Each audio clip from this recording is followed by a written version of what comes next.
Zhuo Fan's hand was halfway to snapping the flying cloud guard's sword when he realized the real trap wasn't the blade, it was the map that led him here. Between a sketchy ancestor's directions and a city where radiant stage experts work as real estate agents, he's about to walk into an alchemy screening that's already weeded out 2/3 of its candidates. Like and subscribe to see whose foundation cracks first. Ancestor's extremely sketchy map, a whirlwind tunnel should be around here, and since the strongest takes everything rule, it should be in the flying cloud manor. Closing his eyes, Zhuo Fan analyzed the situation, but with flying cloud manor being Xianxia Feiyan's, that means there'll be tons of experts. Sneaking in is nigh impossible. Zhuo Fan opened his eyes, feeling a headache coming. Gu Santong sighed, what do we do then? Since Dad says there's a ton of experts, 2 of us can't stop them, short of using the dragon breath pill. Dragon breath pill is the very last resort, I don't want to waste it. Zhuo Fan's eyes shone. Young Sanzi, you saw how tight the security at the gate was, how cautious the old guys were. We've been in central area for months now and seen plenty of cities, but only this one's guards were cautious. Gu Santong shook his head, maybe because it's one of the 9 domains central city. No, there's gotta be something else. Zhuo Fan shook his head and smiled. The central area has been overbearing and even declaring itself unafraid of the other area's spies, because they're strong enough that no matter what leaks, they could still flatten anyone and anything.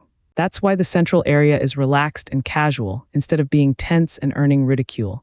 Yet Flying Cloud City is different. This goes to show that something happened recently to make even Xianxia and Feiyan grow cautious. This means that with how tight the security is, even at the manor, we have no chance at all of checking it out. Gu Santong shrugged. Zhuo Fan chuckled. Fortune favors the bold. With Xianxia and Feiyan tense, that means he's threatened. I may not know where this threat comes from, but there's conflict going on. These troubled waters might just be what we need to slink through. Why didn't I think of this earlier? Dad's the smartest, ha ha ha. Gu Santong laughed. Then what now, Dad? Zhuo Fan smirked. Find a stopover and observe the changes. We may be staying here for a while, ha ha ha. Zhuo Fan flicked his sleeve and walked towards the most packed district with a puzzled Gu Santong behind. 3 hours later, the duo stood before a large courtyard, looking abandoned for some time. Next to them was a bearded man in the 6th layer radiant stage. Good eyes, sir. Flying Cloud City has few great homes. If not for an urgent need for spirit stones, I wouldn't have given it up.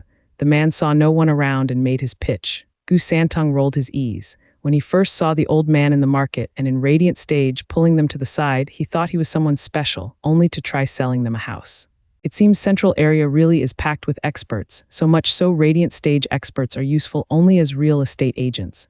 What will that make of profound heaven experts, sweepers, or chamber pot cleaners? Sizing the house, Zhuo Fan nodded inside, saying, say a price. How about 8 million spirit stones? 8 million, Zhuo Fan mocked. Why don't you grab it? You take me for a moneybag. Even in Western lands, the most a house would go in an imperial capital is 1 million. A house is just a place to stay, while spirit stones are the core of one's cultivation. Buying houses instead of looking after your training is breaking your future. The man showed a despising gaze. You think this is Western lands. In central area, unless you're of amazing talent, you're a nobody. Look at me, if I roamed the Western lands a bit, I'd already have some prince or noble bowing to me. Here, though, I'm just an agent. Run out of central area then. Be someone among nobodies than a nobody among geniuses. Or is it that someone of Sir's strength can also make you rise? What rise? With my talent, I can't even get out of central area. The man gave a heartbroken sigh. I'll be honest with you, I came here with my lord. He is a soul harmony expert, a guard in Flying Cloud Manor. He's one of the best in this region too. And later. Zhuo Fan cut him off impatiently. Since your lord is cared for by the Flying Cloud Manor, then he should be valued, so why? Sigh, it's all fate in the end. The man waved his hand. We've been having it well at first, eating and drinking our fill, but just a month ago, the manor had a break-in, with the thief almost making out with some great treasure. The Sword King Xianxia Feiyan found out and flew into a rage, killing hundreds of soul harmony experts on the spot, including my lord. It wasn't his fault though, since the thief broke in even with Genesis stage experts in the manor. But when the lord got angry, they are the ones suffering. So your lord died and now you're selling his home. Zhuo Fan figured it out. Now he knew why the city was so tense. Someone snuck into the manor. Since the thief went for his target but still didn't succeed, now waiting for another chance, the Flying Cloud City must now be under tighter security to stop him from getting help as well. Otherwise, the Sword King would have just focused on tracking him down instead if he succeeded. Since the treasure was still in the manor, the thief would try again. The perfect moment for us to slip in. Zhuo Fan grinned inside, a plan already forming in his mind. Actually, you can tell yourself by looking at me that I'm an errand boy. How could I pocket 8 million? Afraid Zhuo Fan might label him disloyal. The man played the victim here. Sir, just think, even with my lord a city lord's guard, I am just a guard's servant. Could a radiant stage cultivator handle a lord's house? When my lord died, the treasures and pills in the house were stolen by ethereal stage experts, leaving this place empty. So they let me look after it, deal with the asset, then move back home to have some status, rather than a nobody here. That's why the 8 million won't be mine alone, but split among many experts. If you still find it excessive, I will lower it to 5, but that's my final offer. I'm only cutting the price since I'm in a hurry to leave. If you don't agree, I'll just have to sell it to someone else. The guy looked aggrieved, but none of it got to Zhuo Fan, who kept staring at the house. The guy frowned. He already played his role to perfection and even cut the price. What's the holdup? Is he poor? Doesn't look like it. Since he's pensive, then he's on the fence about buying it and should have the money, just that the price is steep. His eyes lit up and rushed to say, "Sir, I'll come clean. This house is special." How special? Zhuo Fan cocked an eyebrow. The guy shook his head. I don't know, since my lord had many secret rooms in it, for cultivation, refining, maybe even alchemy. Others split its wealth after his death, but it's not clear if they took all of it. As long as you find one item, maybe you'll break even. Take it as a freebie of sales and try your luck. Zhuo Fan chuckled. The greedy ones might fall for such a tactic, but not Zhuo Fan, though he still needed a stopover from where he could check things out. Grinning, Zhuo Fan turned to the guy. Brother, didn't you say 5 million? That was without the freebie. The man beamed. Zhuo Fan waved his hand. You'd have long found it if there ever was one. Nothing to do with me. 5 million, you either sell or I walk. I'm sure there are plenty of others in the market with how hundreds of experts died like you said. Shuddering, the man felt like ripping his mouth off for saying more than necessary. He was in a rush to leave though. If he didn't sell it now, he'd be stuck. He had no choice but to lower the price. And so the two finished the deal and Zhuo Fan brought Gu Santong into the house, unaware that this place already had an owner. Freebie, like an innocent child, Gu Santong was all smiles as he skipped into the house in excitement. One moment he was on a beam, the other in the pond, looking up every nook and cranny for that previous stuff. Zhuo Fan let out a chuckle. Young Xianxia, that man only said it to bait us into buying the house. There's no freebie. If there was any, they have long found it and left us with nothing. Maybe not, Dad. Skipping still, it did not put a damper on Gu Santong's excitement. Maybe those idiots couldn't find it while we can. With Dad's smarts and my nose, we'll sniff out any secrets. Zhuo Fan shook his head. Young Xianxia, and what if you find it? A puny soul harmony stage's toy is junk to us. There's dozens of stuff in my ring, and any one of them is superior by far. Why waste your energy? Gu Santong shook and looked back, though his searching never missed a beat.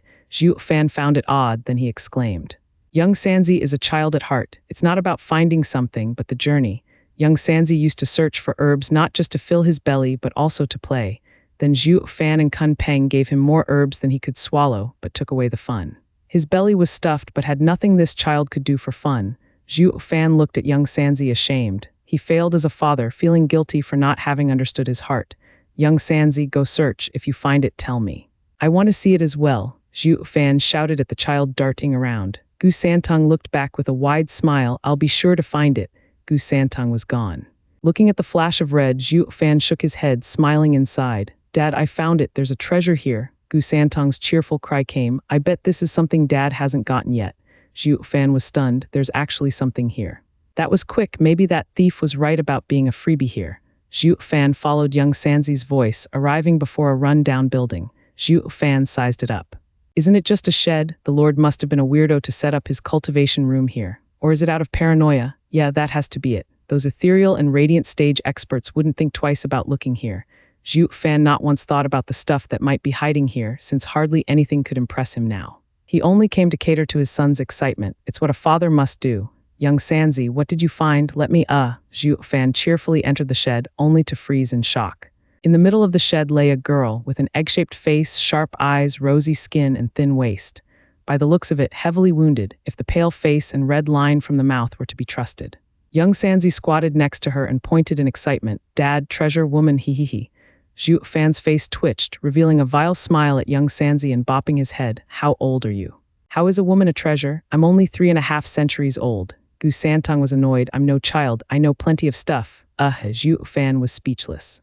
I stand corrected. He isn't a child at heart, but a shifty old man using his appearance to his advantage. He doesn't need compassion, but a heavy hand. Zhuo Fan eyed Gu Santong. Young Xianxia, what will you do with your find? Since you're 3 centuries old, it doesn't look like you can use it as you are.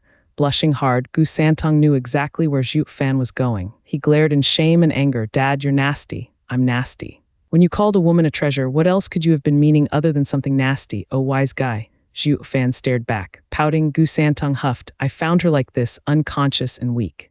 The way I see it, she must be the cauldron the Lord used to cultivate. If so, I only saw her as a cultivating treasure. What's wrong with that? Damn brat, are you splitting hairs with me? Zhuo Fan didn't shirk and touched the girl's icy wrist. He laughed, ha ha ha, you got it all wrong. How's a maiden supposed to be a cauldron? Gu Santong turned to the girl with a puzzled gaze. Was I wrong? Then what is she doing in this place? Was she left behind? Zhuo Fan mocked. Kid, what are you thinking? This girl ain't from this house. Think about it. With her looks, even as a cauldron, they'd take her for sure. Also, judging by her wounds, a month at least. Zhuo Fan faced his son, showing off his wisdom, but then he squinted. But that means, Zhuo Fan's eyes shone and walked behind the house. Young Sanzi, get a room ready.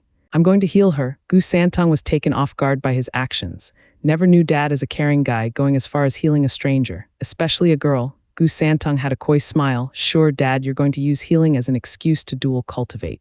Wait till I tell Mom. Zhuo Fan jerked, then glared back. Why, you little miscreant, since when have I dual cultivated? Did you forget what happened a month ago in Flying Cloud City? Flying Cloud Manor had a break-in.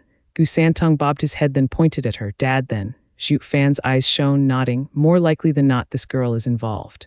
By saving her, we'll get some valuable info out of her. So don't just stand there, get a room ready. Oh, Gu Santong bobbed his head and darted for the house, setting up a room in a jiffy. Zhuo Fan came in with the girl and set her on the bed. He used his energy while touching her forehead, returning dragon's roar, roar. A green glow started entering the girl's body, healing her under their very eyes. When the glow vanished, the girl didn't wake, her breathing faint, still in danger of vanishing. Dad, it didn't work. When we beat that old Huangpu, he gave us a hard time with this skill. Gu Santong was puzzled. Zhuo Fan smiled. We were just in the radiant stage. But once in the ethereal stage, the real wound isn't on the body, but the soul. The lass is in the 8th layer ethereal stage. Her wounded soul comes first, then her body. It won't matter if her body is healed, but not her soul. I only gave her some first aid, letting her hang on a little longer. Now comes the hard part, healing her soul. Gu Santong nodded. Young Sanzi, look after her. I'll be cultivating for 3 days to make an 11th grade pill to heal her soul. Don't disturb me. Zhuo Fan walked out. Gu Santong said, aren't the pills we have enough? It's not just her soul wounded, but her odd state like. Zhuo Fan frowned in thought. He lifted the killen arm, looking at the scar-vaulting sword left, a wound made by a sacred weapon. The strange energy is still there. Since it's a heavy wound, it needs special pills. In a dark room, a 10-meter-tall bronze cauldron sat on a raging fire that spewed out thick smoke. The light shone upon a man, casting a black shadow and revealing his face. He had his eyes closed, his hands poised in a sign as he sat before the cauldron. The cauldron started shaking then, blowing out its lid with a bang. It revealed a round and shiny pill with a golden luster. It floated in the air and darted away. Zhuo Fan flashed his eyes open and saw the pill flashing by him. He made a sign and pointed, hold. The pill froze in the air, not budging. Grinning, Zhuo Fan took a vial and placed it inside. The pill looked like a victim as it just slumped dully on the glass wall. Zhuo Fan closed the vial with a smile. He walked outside, taking a deep breath of fresher air. 3 days refining feels like ages. The gaudy sun above and the deep breaths helped lighten his mood as he took large steps towards the guest house. He found Gu Santong inside, bored out of his mind, sitting at a table and watching the bed with a dead look. The pretty girl was like a sleeping beauty. Zhuo Fan smiled. The young miss, how has she been these days? Dad, you're finally out any longer and I'd have gone stir-crazy in here, Gu Santong complained.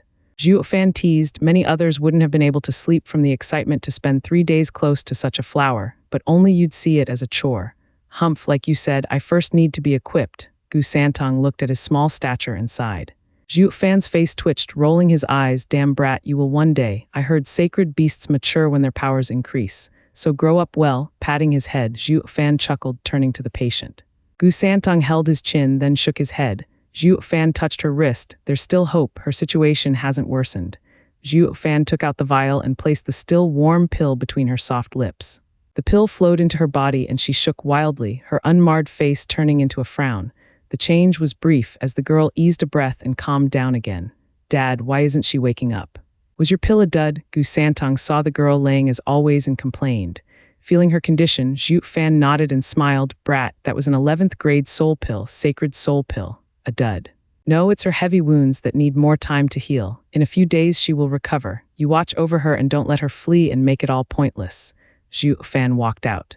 Hold on, Gu Santong complained. Dad, why am I stuck babysitting? You do it. I will make some tonic pills for her, ha ha ha. Zhuo Fan beamed, his pace quickening.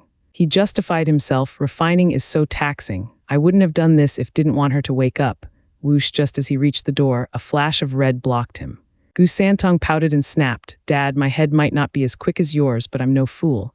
You said no ordinary pill can help her, so you had me watch her while you refined. And don't we have plenty of tonic pills? What do you take me for, a 3-year-old? Zhuo Fan froze, darting his eyes around for a solution. Gu Santong shouted before he could find one. It's your turn to babysit. I'm out to play. Gu Santong was gone. Hey, wait, too little, too late. The kid was long gone. Turning from the sleeping beauty to the distant sun, Zhuo Fan sighed. Can't this kid share just a little of my burden? Watching a comatose person is boring as hell. I still need to find more about Flying Cloud City's situation. Yep, Zhuo Fan was like Gu Santong in this regard, not wanting to be stuck here, like father, like son. Waiting here for the slow trickle of time was worse than killing them. But since the son fled, that left his old man to do this rotten task. Helpless to the extreme, Zhuo Fan slumped in the chair with Gu Santong's dead expression on his face. Yawning, he looked at the bed, then checked her condition now and then. He soon noticed that her state was improving, though she showed no sign of stirring. Frowning, Zhuo Fan gave her a few more pills with no result. 3 days trickled by painfully slow, and the damn girl was still sleeping. Zhuo Fan's was far more impatient than Gu Santong, pacing around the room. The rare glance at the bright outdoors with chirping bird only worked to taunt him. Anyone would have lost it at this point, for crying out loud. Where the hell did he run off to? He just couldn't wait to get far away from his dad. Didn't he want to stay with me at all times, to rely on each other, be each other's support? Now look at him, it hasn't been a week and he's already fled. What kind of son leaves his dad for 3 days? Scowling, Zhuo Fan paced some more and glanced at the bed even more, now turning his irritation on her. And you brat, I've already healed you, so why aren't you awake yet? If you keep sleeping, I'll just thrash you. Silence welcomed him. A raging fire roared in his belly with no place to vent. These 3 days were spent doing nothing at all. He couldn't even cultivate. Out of fear, the girl woke up and messed his concentration. These long and arduous, but mostly flat, 3 days were getting to him. He was no saint either, not shirking from hitting a woman. But he had an image to uphold, that of a father. Hitting a defenseless girl will ruin his image of me. As a father, only in front of his son did he curb his evil tendencies. So his sneaky eyes darted from one corner to the next, making double sure there was no young Xianxia in sight. He showed a vile smile as he approached the bed, rubbing his hands. Missy, it's for you own good. A couple of slaps ought to wake you up. If not, it'll make me feel better too. See, win-win, right? He. Zhuo Fan spat in his hands, lifted his hands high, and let them fall on the girl's most delicate face. There was no real force in it, of course, doing it just to let off steam. Anything more and her head would fly. The wind behind it, though, made her black hair float. The slaps weren't harmful, but they were sure to leave some lasting impressions. But then her eyes shot open, staring straight at Zhuo Fan in anger. Stunned, Zhuo Fan's hands faltered in the air. Pa! The pause gave the girl time to grab his hand and fling him on the bed. She jumped on him the next second, clutching his throat as she spoke in a loving voice. Who were you trying to thrash? Since her actions didn't seem serious, Zhuo Fan let her have it, pushing him on the bed. Being under her on the bed and looking at her fine features, he looked lost. You're awake. Since when? Humph, for a day now. The girl glared. Oh, are you mad you didn't get to slap me? Zhuo Fan only heard the first part about waking up. At least she didn't hear me and young Xianxia. The show can go on then, though there was some shift in the script. He wanted to appeal to her gratitude for saving her life to get her to spill the beans, but after this oopsie, it was a miracle they didn't become enemies. Getting information now would prove to be a hassle. Say, idle hands are the devil's playthings. Why the hell would slapping some girl even cross my mind? Zhuo Fan shook his head inwardly, looking at the girl, pinning him with a bitter smile. Miss, since you're awake, why fake it? How else was I supposed to get a grasp on the situation? Were you a friend or foe? There's only 2 kinds of people one would drop their guard around, a dead man and an unconscious one. The girl raised an eyebrow in pride. Your actions proved it. The fact that you'd be rough on an unconscious person shows you're not friendly. Only by faking sleep for a day could I see through your evil nature. Zhuo Fan's face twitched and nodded. Miss, you're a genius, a true veteran of the cultivation world. I am in awe seeing how you see through my little vile intent. Damn right, since I am Eastern lands, the smug girl grew conceited. Zhuo Fan had his ears peeled, though the girl sure was cautious, stopping midway. Sighing inwardly at the missed chance, Zhuo Fan changed his approach. Miss, you're so young yet you're in the 8th layer ethereal stage, so much stronger than Western land's best geniuses. You must be quite famous in the Eastern lands. What's it to you? Are you testing me for information? The girl roared, her gaze showed she was on guard. Zhuo Fan's heart sank, knowing any further attempts were pointless. To avoid any aggravation, he played dumb. No, miss, that's not it. I was just saying, I don't mind if you won't say it. The girl huffed. Bang. Zhuo Fan was hearing the front door being knocked on. We've been in Flying Cloud City for a few days. Who could be looking for us? Don't tell me young Xianxia is at it again, stirring things all over the place. Don't move, Ka. The girl sounded far more nervous than him. He was choked so hard his neck sounded cracking. Zhuo Fan's face was beet red, tapping her hand quickly. Miss, you almost choked me. I should have, with how vile you are. It's what you deserve for not only holding me unconscious, but even trying to slap me. The girl scoffed and ignored his protests. Her attention was completely taken by the knocking on the door. Zhuo Fan knew she had no intention to kill, or Zhuo Fan would have long since killed her instead, though getting choked is getting me nowhere. What was worse, if his son found him like this, what of his righteous image of a doting father? Zhuo Fan resorted to fake pleading. Miss, I'm but an alchemist. I healed you. You shouldn't harm your savior. Eyes shaking, the girl hesitated before easing her grip. I know that clearly your mind is skewed since you wanted to slap me just now, but after waking, I sensed you giving me pills and knew you saved me. I'll let you go now, but don't you scream or try anything.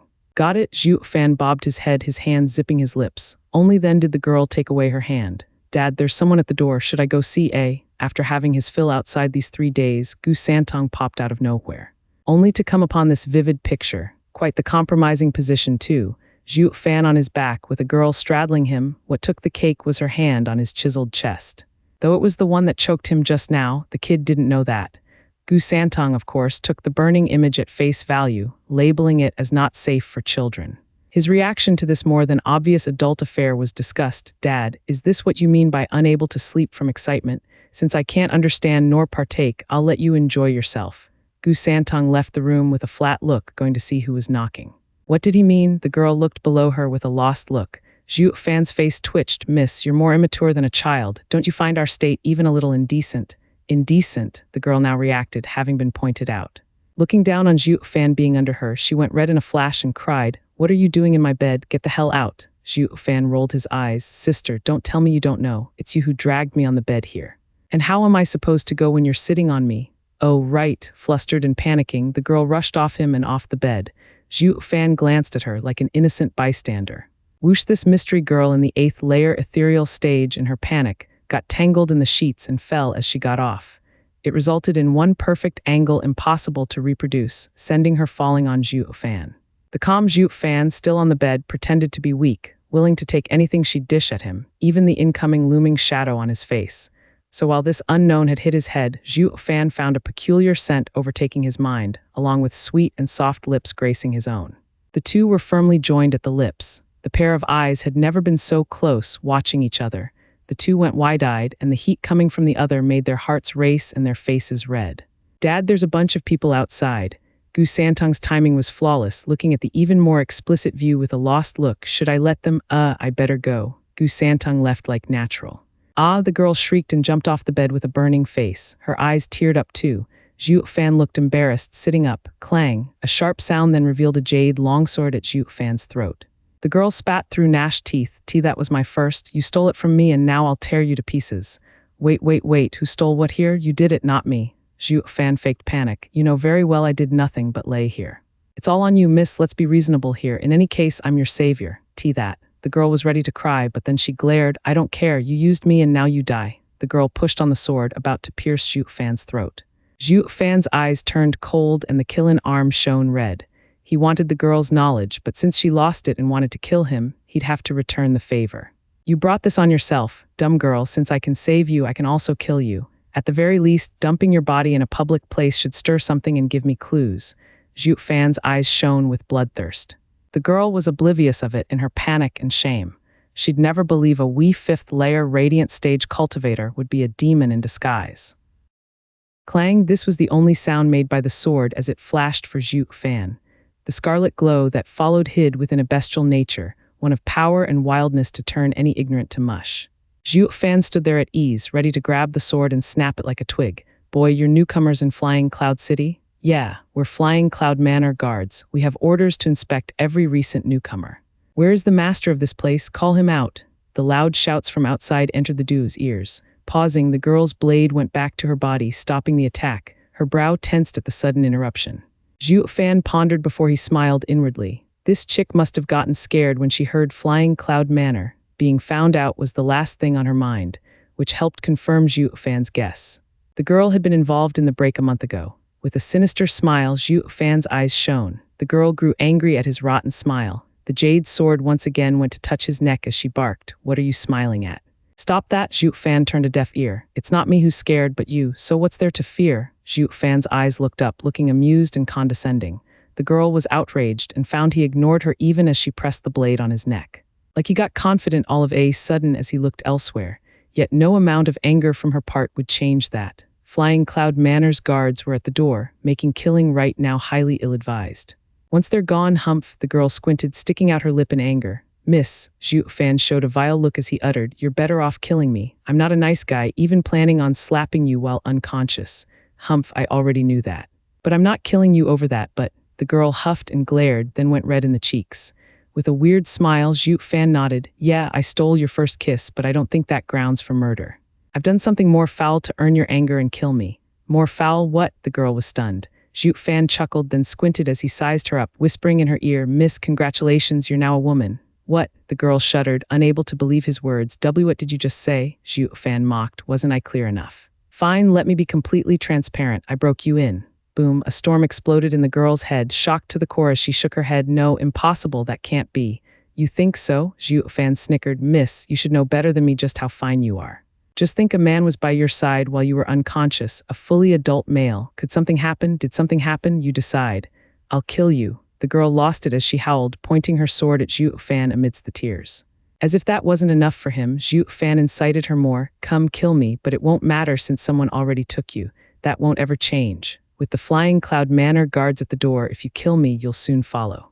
Maybe we'll even die together, be with each other forever." Well, not that I mind, since my son can look after himself. As long as Miss doesn't have any others to worry about, let us die in the name of love. Why you?" Her eyes shook as she gnashed her teeth. The sword trembled but didn't budge an inch. "I knew it. She's not alone in the city. She might have relatives far from here, but that wasn't enough to make her hesitate. Subjected to such humiliation, impulse was a human's first choice. But she hesitated because her people were still around and in danger. If something happened to her, it would distract them and make it easy for the guards to catch them. The thought of their safety had her hesitate even in the face of death. Zhuo Fan was more sure than ever that the girl was a great lead. The sword fell to the ground and the girl hugged her knees while sobbing. Anyone would be heartbroken hearing her. Zhuo Fan smiled and went to pat her head. "Miss, aren't you gonna kill me?" "Beat it," she roared like a banshee, wishing to swallow him whole. Zhuo Fan ignored it, of course, with a smile. "Then let me tell you a little secret. You're still an untouched chick." "What?" Shuddering, the girl lifted her head in shock. "Why, you aren't lying." Zhuo Fan shook his head. "It's your body and you don't know. Why even ask?" Blushing, the girl sensed herself and lowered her head in shame. Then why?" "I thought of letting you see what's most precious." Zhuo Fan said, "Once you found out you were broken, you didn't have the mind to care about some kiss, right? When you're about to die, who the hell cares if you're broken in? People always have a line they do not cross, but since it was broken and done with, why think about it? You should always think more about what you have and not cling to what you lost." Zhuo Fan walked outside. "Now, let's see Flying Cloud Manor's guards. The more you hide, the more you bring suspicion on you.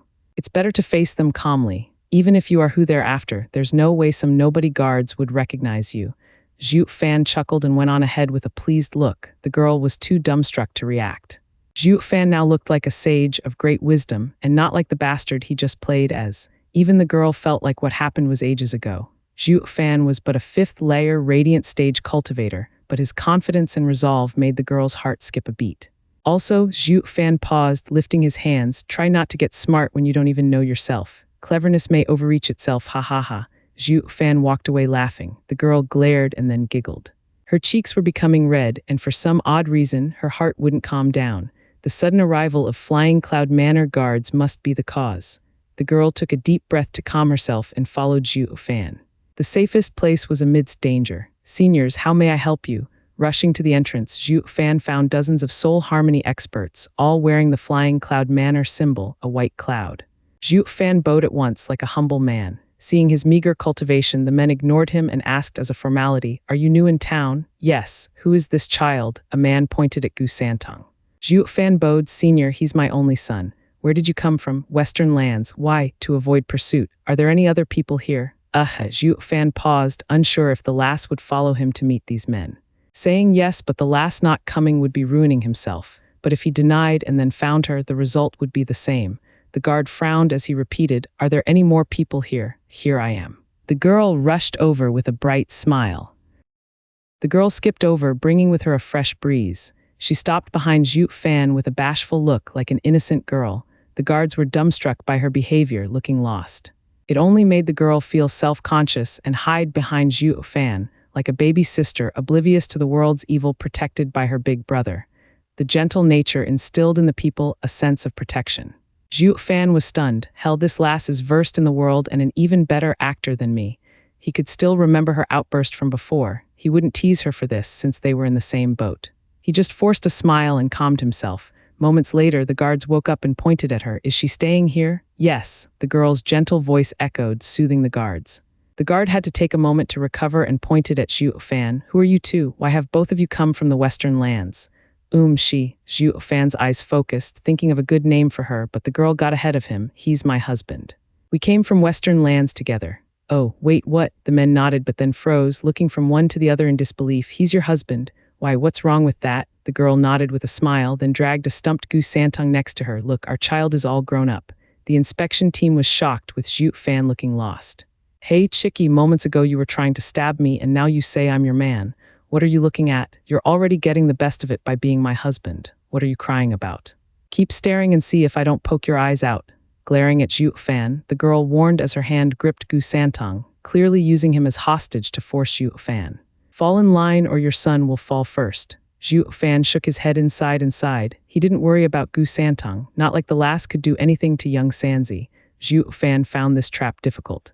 He could not admit just any random girl as his wife. Though it was fake, given the circumstances, he had to agree if he wanted to get over this mess. Regardless, he could not say it so easily since there was only one person in his heart. He wouldn't want to sully her image even if it was fake. Eyeing the odd couple, a guard asked, Miss, the man is only in the 5th layer radiant stage while you are in the 8th layer ethereal stage." They just couldn't get it. The world had many cultivating couples of different levels, but it was also a world where the man was the head. His power represented his status. There was no woman willing to lower herself to a weaker guy. The odd thing here was not their gap in strength, but the reversed roles of this couple. This could have happened only if the girl was just too damn strong, so that she wore the pants in this relationship. Such a woman couldn't have just one guy either. "Miss, with your strength, you must be someone important in Western lands. Can it be you started a harem to replenish your yin and dual cultivate?" the guard asked. The girl blushed hard as she flared, "Why you're making a harem? We're just a family with a child. How can I do something as vile as replenish yin? With how the world is ruled by strength, people would resort to anything for power, even women." The guard had a nasty smile. "Brothers, search the place.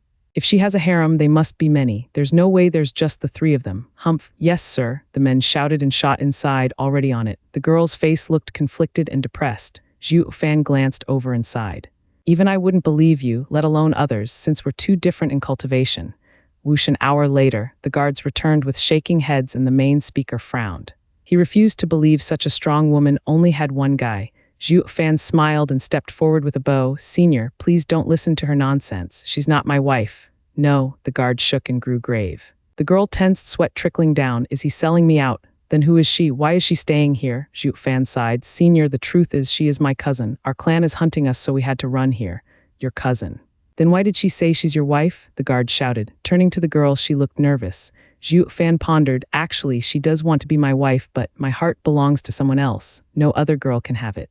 She was only playing a joke before. Please don't mind it, Senior. Tell me exactly what is going on here or I will have her arrested." The guard barked. Zhuo Fan smiled and nodded. "Yes, of course, Senior. Allow me to tell you everything. My cousin and I grew up together, inseparable. I know she loves me, but I could not accept it. Seniors can see that her talent is better than mine, cultivating much faster. That's why I could not accept her love, finding myself undeserving of her." "Oh, we can tell that much. You aren't a fit for her at all." The others nodded. Zhuo Fan continued. "Then I met a lady at the Ultimate Clarity sect, got married and had a child. But this earned the sect's rage and we were hunted down. I could only take my son and flee all the way to the central area. Fortune was with me for having my cousin along as well to look after me, or we would have died a long time ago. I could never return her feelings, and Zhuo Fan turned to the girl. Cousin, I already have someone I love. Your love, Zhuo Fan sighed, looking elsewhere as he was unable to accept her feelings. The men exclaimed. Oh, so a love triangle, with this girl being love-stricken.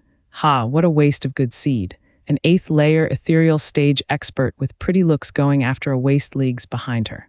How can we experts find fault in that? The leader sighed. Another one nodded. Yeah, it makes too much sense, actually. Why did they have to be childhood friends? Brother, the place is clean, or at least the thief would have used some flat excuse, not go for such a convoluted melodrama. Just look at how conflicted they are.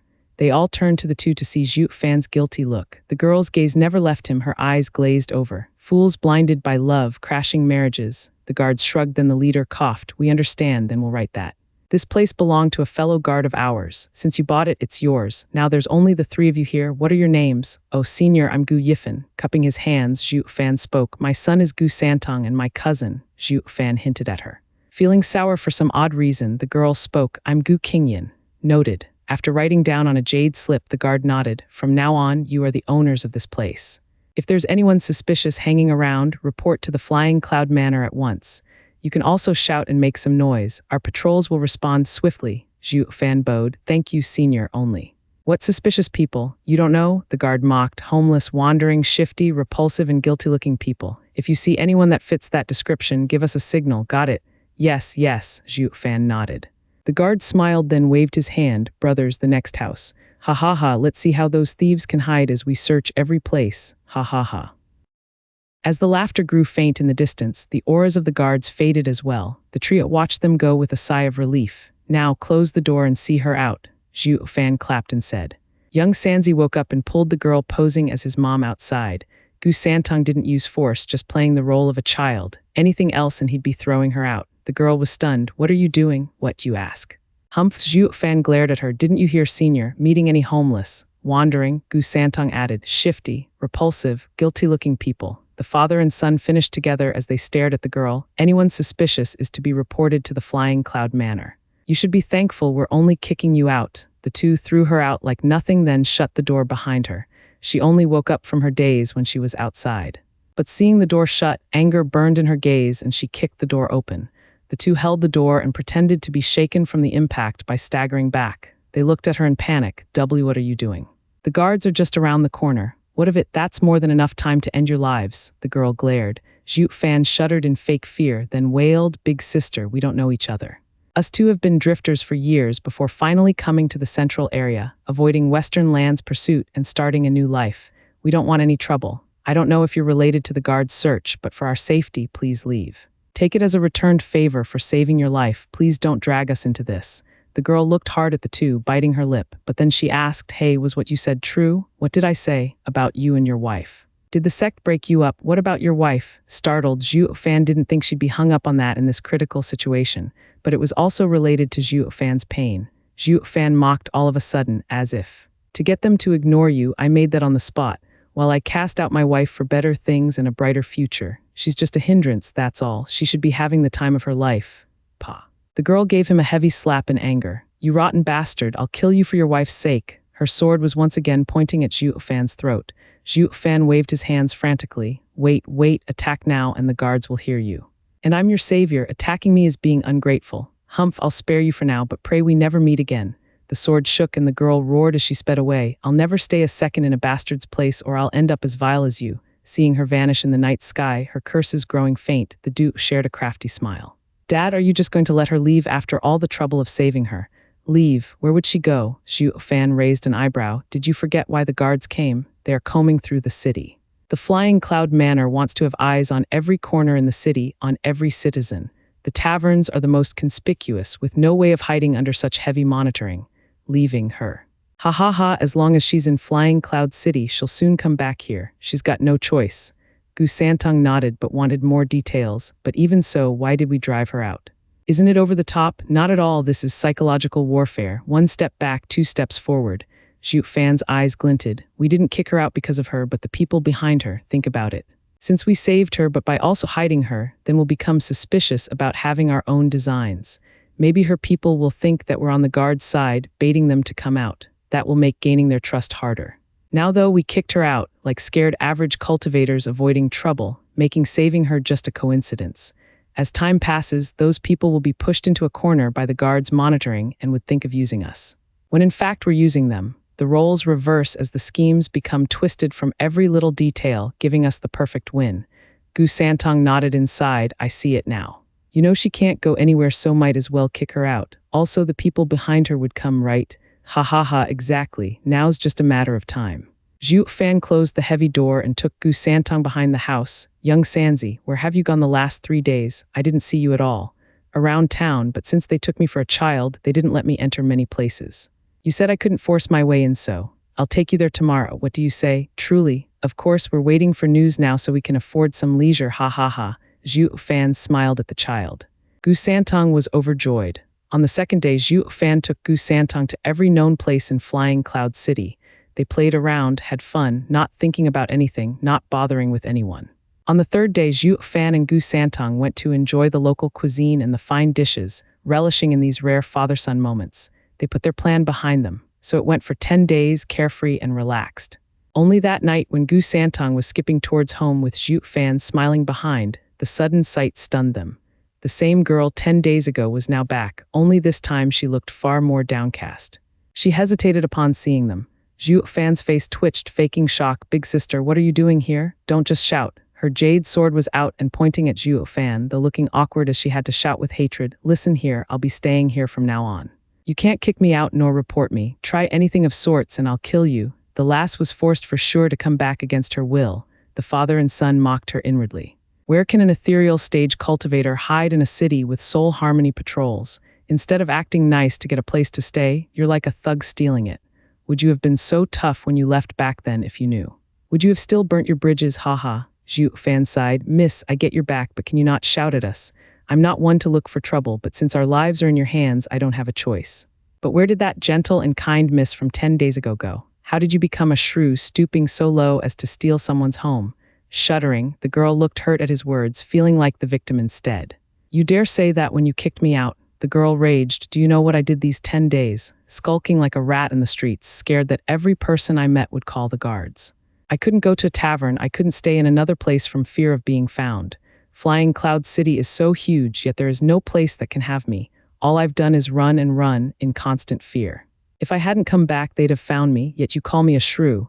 The girl broke down crying. Zhuo Fan sighed inside. She kicked herself out, but only by encountering despair on the streets would she be willing to come back here. This room will be yours from now on, cousin. Zhuo Fan creaked the door open, showing the same bed where she was healed while jesting. Scrounging her nose, the girl eyed him with a deep and grateful gaze.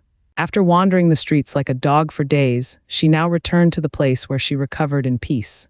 Anyone would be touched at this point, feeling like this place was home. Making a flourish, Zhuo Fan invited her in while he left. Looking at him leave, she shouted, I saw you and your son having fun in town these days. Pausing, Zhuo Fan frowned and looked back. You mean we can't? You're very good to your dear son. The girl said, from the 10 days you spent roaming Flying Cloud City, one can see how close the two of you are. Zhuo Fan asked, that's a father for you. What's wrong with that? But you said you abandoned your wife. The girl looked in doubt. Going by your close relation with your son, it can't be that you would do such a thing to his mother. Zhuo Fan squinted. Women are women and a son is a son.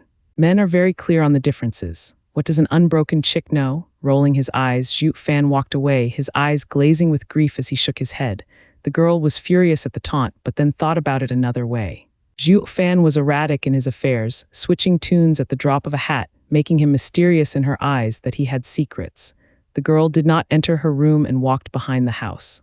The moon hung in the sky above the sea of stars, bringing light to the night.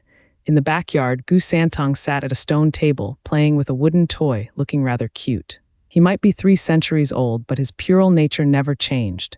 Especially the last few days, having Zhuo Fan prioritize leisure activities in the city over work, he felt paternal love after ages.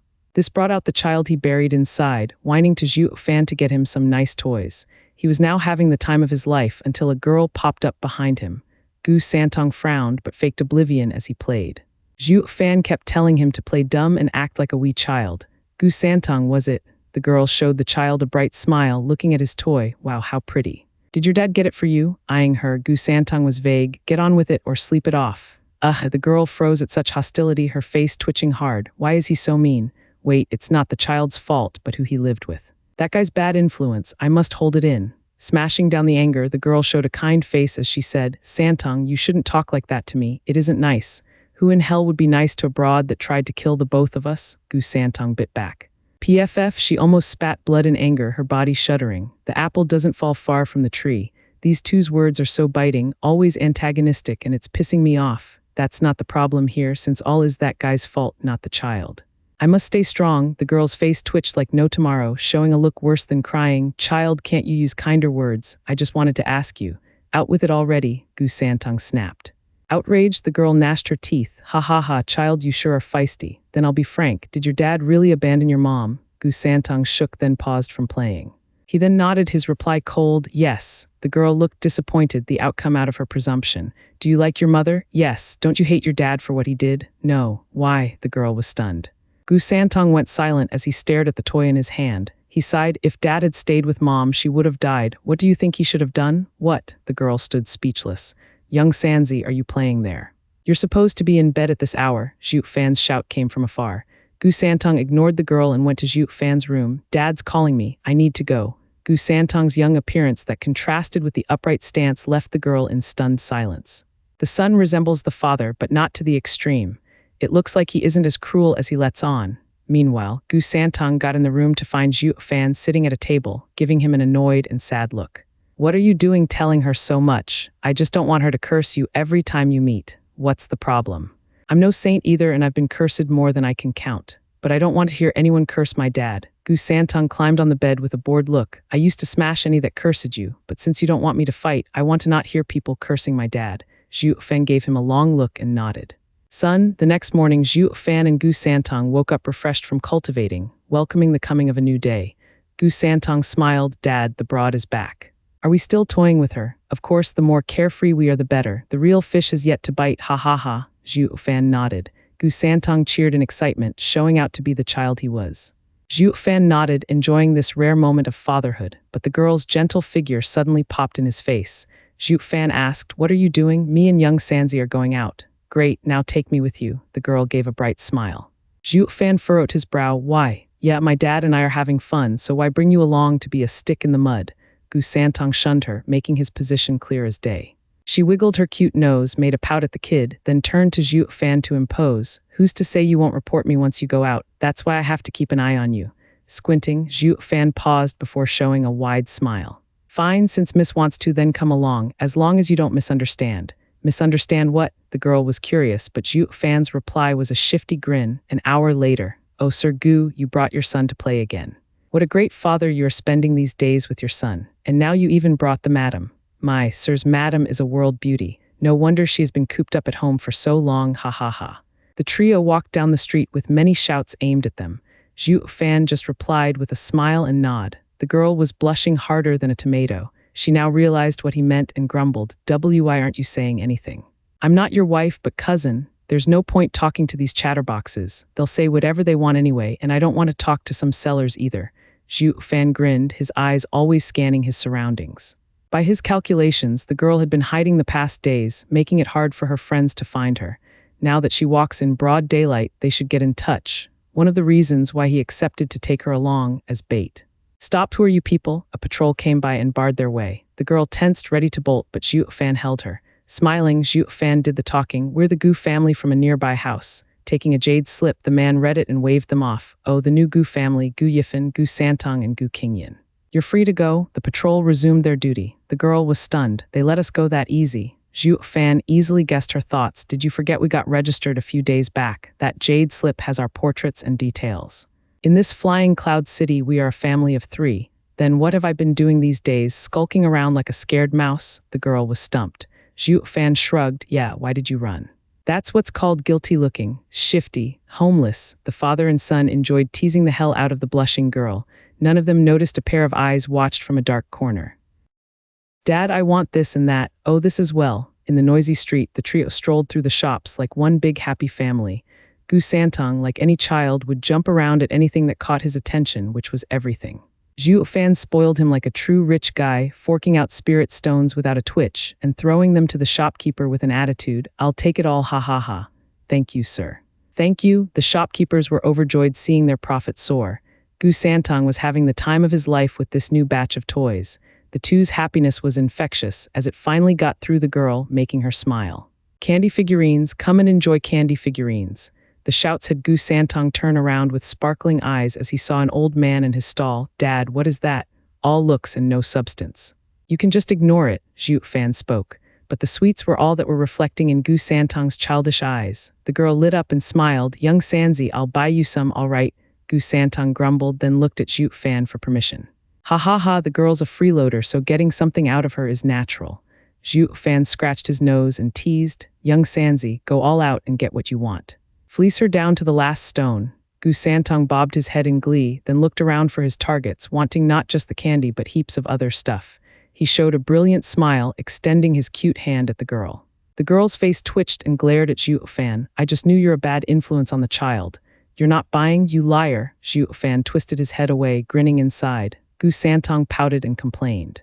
The kid sure knew how to use his adorable puppy eyes to melt her resistance. And so she nodded with a smile. "Don't worry, young Sanzi, I'll buy it all, ha ha ha." She went to the candy cellar, but not before glaring at Zhuo Fan and making faces. It was hard to tell if she was being cute like Gu Santong or plain angry. Zhuo Fan held Gu Santong's hand as they looked around, enjoying themselves. "How much for a candy?" Whoosh, but then a shadow fell on her, holding her mouth and taking her away. He took but a second to vanish from the crowd. Not even the people near noticed a thing. The seller looked ahead curiously. "Didn't someone call me just now? Am I hearing things strange?" The seller got over it fast, returning to shouting his wares. Woo, in a dark and desolate corner, the girl struggled in fear under the attacker's hand, but the hand clamped down like an iron vice, not letting a sound escape. She panicked, wanting to unleash her power to break free. There was no point playing now, not when the attacker had to be from the Flying Cloud Manor. "Yanner, it's me." The attacker spoke hastily before she did anything rash. Halting, the girl stopped her resistance at the voice. She instead turned a shocked look at the handsome guy that just let her go. "You're alive, cousin." The father and son were enjoying themselves, but when they looked back, they found the girl gone. "Where's the girl gone to?" Gu Santong asked Zhuo Fan. "Did we scare her off from asking for so many things from her?" "PFF. Zhuo Fan staggered and shook his head. "All those things you asked for are barely a few spirit stones, not to mention she's someone important in the eastern lands with her high cultivation. Scaring her off, and where would she be staying if she did? Oh right, the past 10 days were spent homeless and in suffering. She doesn't have the nerve to wander around town alone." Gu Santong pondered, then cried, "Did the guards take her?" Zhuo Fan shook his head. "Flying Cloud Manor is the leader here. Why would they resort to subterfuge when they could just waltz in and grab her? And she came from our place too. If they got her, we'd be in for it as well. I bet this is the hand of her friends." Zhuo Fan smiled at Gu Santong's lost look, with her walking in broad daylight all casual. Her friends must be stunned and wanted to take her for answers. Gu Santong showed a vague smile. "Dad, this time we hooked a big fish." "Yeah, but that will put an end to our vacation." Zhuo Fan smiled. "Young Sanzi, this may be our last day having fun, so let's make the most of it.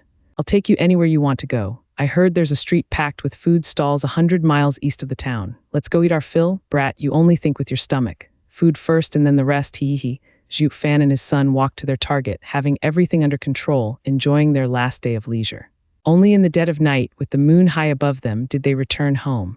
But what welcomed them was a hand grabbing each of their mouths. The door was quickly closed, and the soul harmony experts took them into the house. Gu Santong tensed in shock, about to fight back, but Zhuo Fan looked at him to calm down. The two only put a token of resistance as they got taken, though they had to do their acting to perfection, trying their best to scream, looking red from their efforts. Finally, the two were taken to the parlor, where two overbearing experts sat. A middle-aged man took the main seat, with grizzled temples and sporting a genial face. He was a Genesis stage expert. Zhuo Fan knew then and there he hooked a big one. The two men saw the owners of the house were here and struggling. He shouted, "Make one peep and you're dead." Zhuo Fan shuddered in fake fear, nodding his head. "Were the guests here? That's no way to treat a host, and there's a child present as well." The middle-aged man frowned and waved his hand. "Release them. Is this how the name we nurtured for 10,000 years is going to be ruined?" "Yes, clan head." The two bowed and withdrew, leaving Zhuo Fan and his son. The middle-aged man smiled, but Zhuo Fan cried out in panic first, "Sirs, you got the wrong guy. I just came from the distant western lands. I don't even know the former owner of this place." Don't take your revenge on me, I'm innocent. Ha ha ha, little brother, you misunderstand. We didn't come for revenge. The middle-aged man smiled. Zhuo Fan shouted again, did you come to rob then? Oh God, I heard Flying Cloud City's security was solid. How did it come to this? The middle-aged man's face twitched. Robbery, revenge would be better. Little brother, listen to me, Big brother, sir, you can see that I'm a meager radiant stage cultivator, not worth anything in Flying Cloud City. I only have my son with me and nothing of value to you. I know I bought a former Flying Cloud Manor guard's house, but I'm not rich. I'm actually dirt poor. Zhuo Fan kept cutting the man's explanation, crying and whining. Eyes twitching, the man looked at himself, then at the rows of men on either side. Tell me, do we look like robbers? The people shook their heads with a genial smile. Clan head, don't listen to this civilian's nonsense. What does a radiant stage cultivator know? Yeah, clan head, just ignore him. Sir's brilliant martial renown is above thievery. He's just scared to death and babbles on. Yeah, indeed, they all agreed, looking at Zhuo Fan in disdain and disregard. You don't have to say that. The middle-aged man shook his hand, turning to Zhuo Fan. By barging into this man's home, we invite suspicion of being less than we are. This is excusable. But we are righteous men, forced by circumstances to resort to such debased methods, making us look like killers and criminals. How are we any different then from Shangyu and Feiyan that betrayed our clan, our greatest shame? Clan head is wise. They all stood and bowed to the middle-aged man. The man nodded and smiled. Little brother, to be honest, we've barged into your peaceful abode from lack of choice. I hope you could let us seek refuge for a few days. I would be most grateful. The middle-aged man stood up and bowed a little to Zhuo Fan. Zhuo Fan nodded inwardly. Regardless of methods, he knows how to win someone over, fishing for compliments while also being very wise and worthy of respect. In any case, quite remarkable for a leader. As for the rest, glancing at the extras, Zhuo Fan scrunched his nose, waving his hands like a victim. Big brother, you already have your blade on our necks. I have no choice but to give you shelter, even drag me through the latrine if you want to. PFF. The middle-aged man burst out and the rest laughed. Little brother, no need to be so tense, we'll be gone soon. We're not here to hurt you, just borrowing. Who would believe that? Any one of you is stronger than me and can kill me with your thumb. Zhuo Fan complained, Big brother, where do you come from? You want to know who we are? Someone shouted at Zhuo Fan's question, scaring him back and hugging young Sanzi close.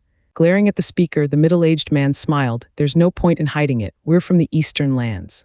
Eastern Lands, Zhuo Fan pondered, then sighed. When I was hunted down in the Western Lands, I thought of going through the central area to flee to Eastern Lands, but I'm glad I didn't. It seems Eastern Lands isn't any better than Western Lands for all you experts to resort to this. Eastern Lands must be in dire straits. PFF. The middle-aged man almost spat blood, bearing a crestfallen look. Little brother, after all I've said, you still see us as robbers. How could I? Zhuo Fan panicked. How could I see heroes like yourselves as mere robbers? You're temporary guests, borrowing and taking for now. If this becomes permanent, I won't mind it either.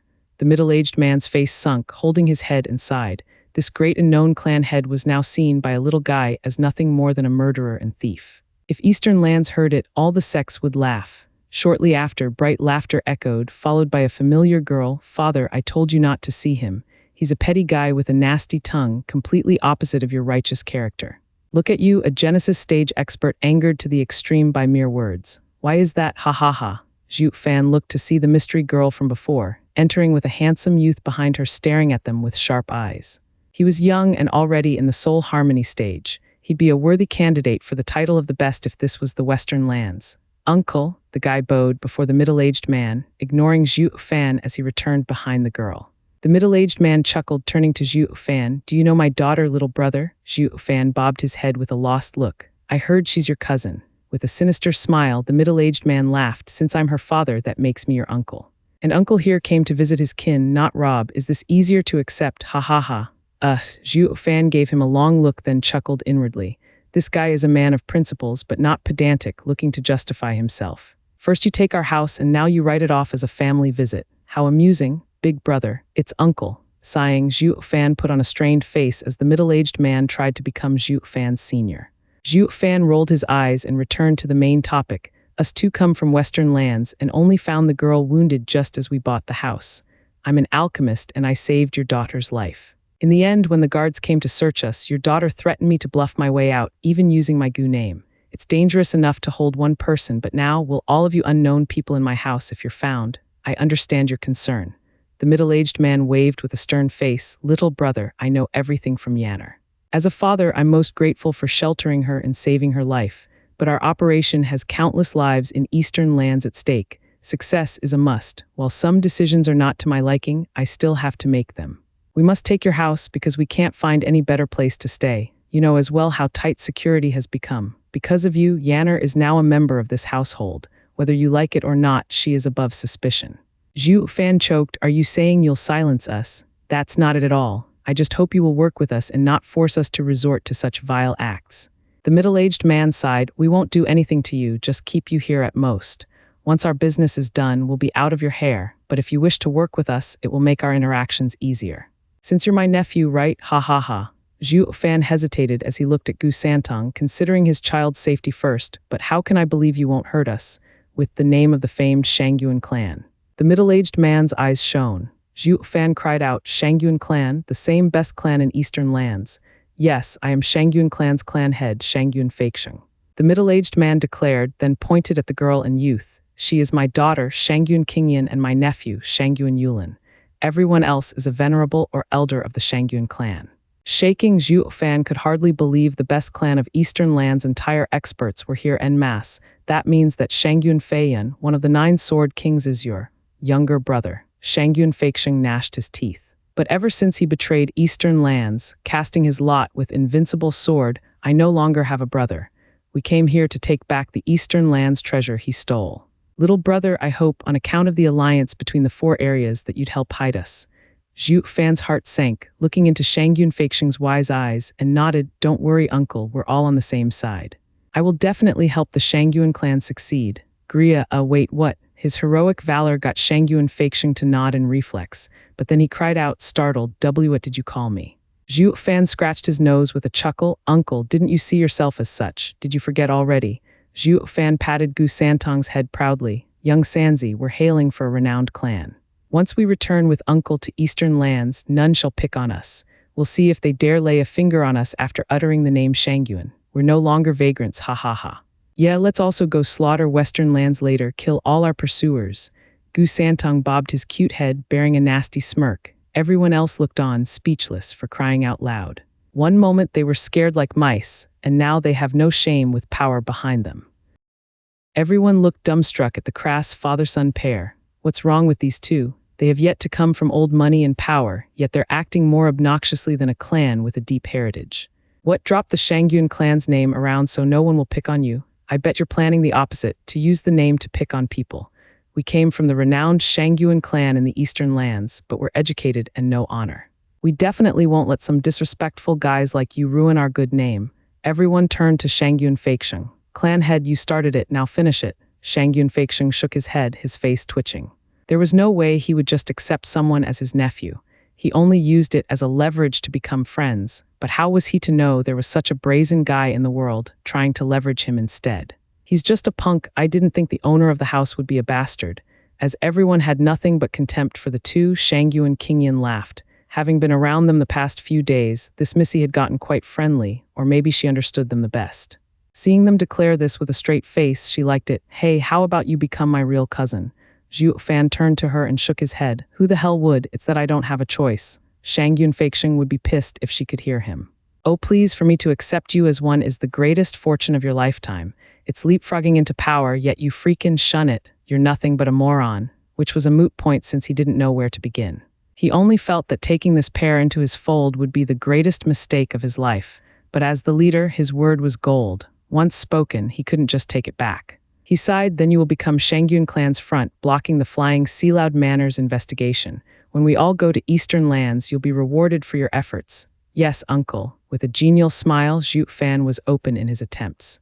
Xianxia Feixing only felt pain instead. He looked from his real nephew, showing valor and attitude, then at the new one, with a shrewd gaze and wretched looking. He'd better brace himself for when he returned home for a world of humiliation. Sighing, Xianxia Feixing waved his hand, tired like never before. Since we're now in understanding, you are dismissed. Xianxia Feixing stood and walked towards the backyard. Uncle, let me get you a nice room. Zhuo Fan skipped next to him, like the most obvious toad there was, beaming, ha ha ha, allow your nephew to lead you. No, we already got our rooms. You just have to play your part. Xianxia Feixing shunned him. Zhuo Fan just didn't know when to quit. How can I have to do my duty for the family. Screw your duty. That was just a blunder of mine. Rolling his eyes, Shangyun Feixing wanted to push Zhuo Fan away, but Zhuo Fan stuck with him with his nauseatingly sweat flatteries. It only vexed the clan head more. Bam. With a sudden sound, Zhuo Fan was suddenly pushed back hard. Looking up, he found the genuine cousin there. Shangyun Yulin gave him a cold gaze, then took Shangyun Feixing's arm and left. This time he didn't refuse. The rest shrugged at the event, mocking Zhuo Fan as they left. It just so happened that some of the mockery reached the duo's ears. Humph, a social climber who doesn't know when to quit. Shangyun clan will be shamed now having these thugs. Exactly, but what can you do? They just got lucky to meet us when we need them, ha ha ha. The name of Shangyun clan is enough for these fools for several lifetimes. Gu Santong clenched his fists, but Zhuo Fan pulled him back. Young Sanzi, now I'm your real aunt, hi hi hi. Shangyun Qingyan skipped over with glee, holding young Sanzi's face with a smile. Young Sanzi looked at her with a cold gaze and slapped her hands away. You're no aunt of mine. Gu Santong gave her the cold shoulder as he left. Zhuo Fan sighed inside. Invincible scamp had never been so humiliated in his life. It's all for the sake of the mission. Maybe I should have just left him with Kun Peng. He's too young and Kun Peng won't touch him yet. There at least he's king. I shouldn't make choices for young Sanzi, whether good or wrong. Shangyun Qingyan looked stunned. What's with young Sanzi? Did I say something? It's not you. You know kids, so volatile. Don't mind it. Zhuo Fan went after Gu Santong. I'll look after him. See you. Seeing them go, Shangyun Qingyan looked concerned. A tall man loomed from behind, Shangyun Yulin smiling at her lost look. Cousin, what are you looking at? I was just wondering why young Sanzi looked so annoyed. Annoyed. Ha ha ha, for a pair of greedy people, getting into Shangyun clan should be a moment of celebration. What's there to be annoyed about? Shangyun Yulin sneered. Shangyun Qingyan glared at him. What do you know? They aren't like that, no, they just acted like brazen and obnoxious people. Anyone could see it. Why is it only you taking their side? You don't know anything. Shangyun Qingyan flicked her head away in annoyance. I've been around them for the past days and they're kind and cherish one another and not power-hungry people. If they were, they'd long since reported me to Flying Cloud Manor. That's because they were weak, afraid you'd kill them. No, they were never afraid or tense around me. In fact, they always had biting remarks, pissing me off. Shangyun Qingyan was firm. They have their own problems. The jeers and harsh tones are only a front, don't misunderstand them. Cousin, why do you always side with others? They're no others. Haven't you heard Dad calling Sir Gu nephew? That's just the shameless punk trying to squeeze his way into the clan. Uncle is a man of virtue, not for someone like that thug to get close to. I told you, don't judge a book by its cover. Shangyun Qingyan glared and left. Shangyun Yulin's eyes flashed with anger, his fists clenched. I'll deal with you soon, you damn bastards. Just you wait. Zhuo Fan was back in his room and saw Gu Santong on the bed with sad look as he lay on the pillow.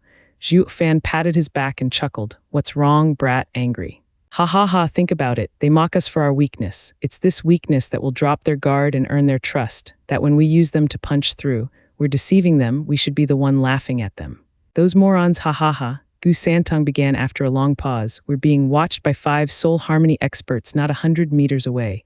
I know, we're outsiders, so of course they won't believe us. They fear we'll snitch. But they're wrong. Don't you think having 5 of them watching us is kind of small? Zhuo Fan showed a devious grin, winking at Gu Santong. Gu Santong smiled at last. Yeah, I can deal with 5 in one punch. Meanwhile, Shangyun Feixing entered into a dark room. 3 elders were already here, sitting on the bed with eyes closed. Feixing, what is it? One spoke. Bowing, Shangyun Feixing's tone was respectful. Venerables, the owner of the house is a nobody. He even has an 8-year-old son.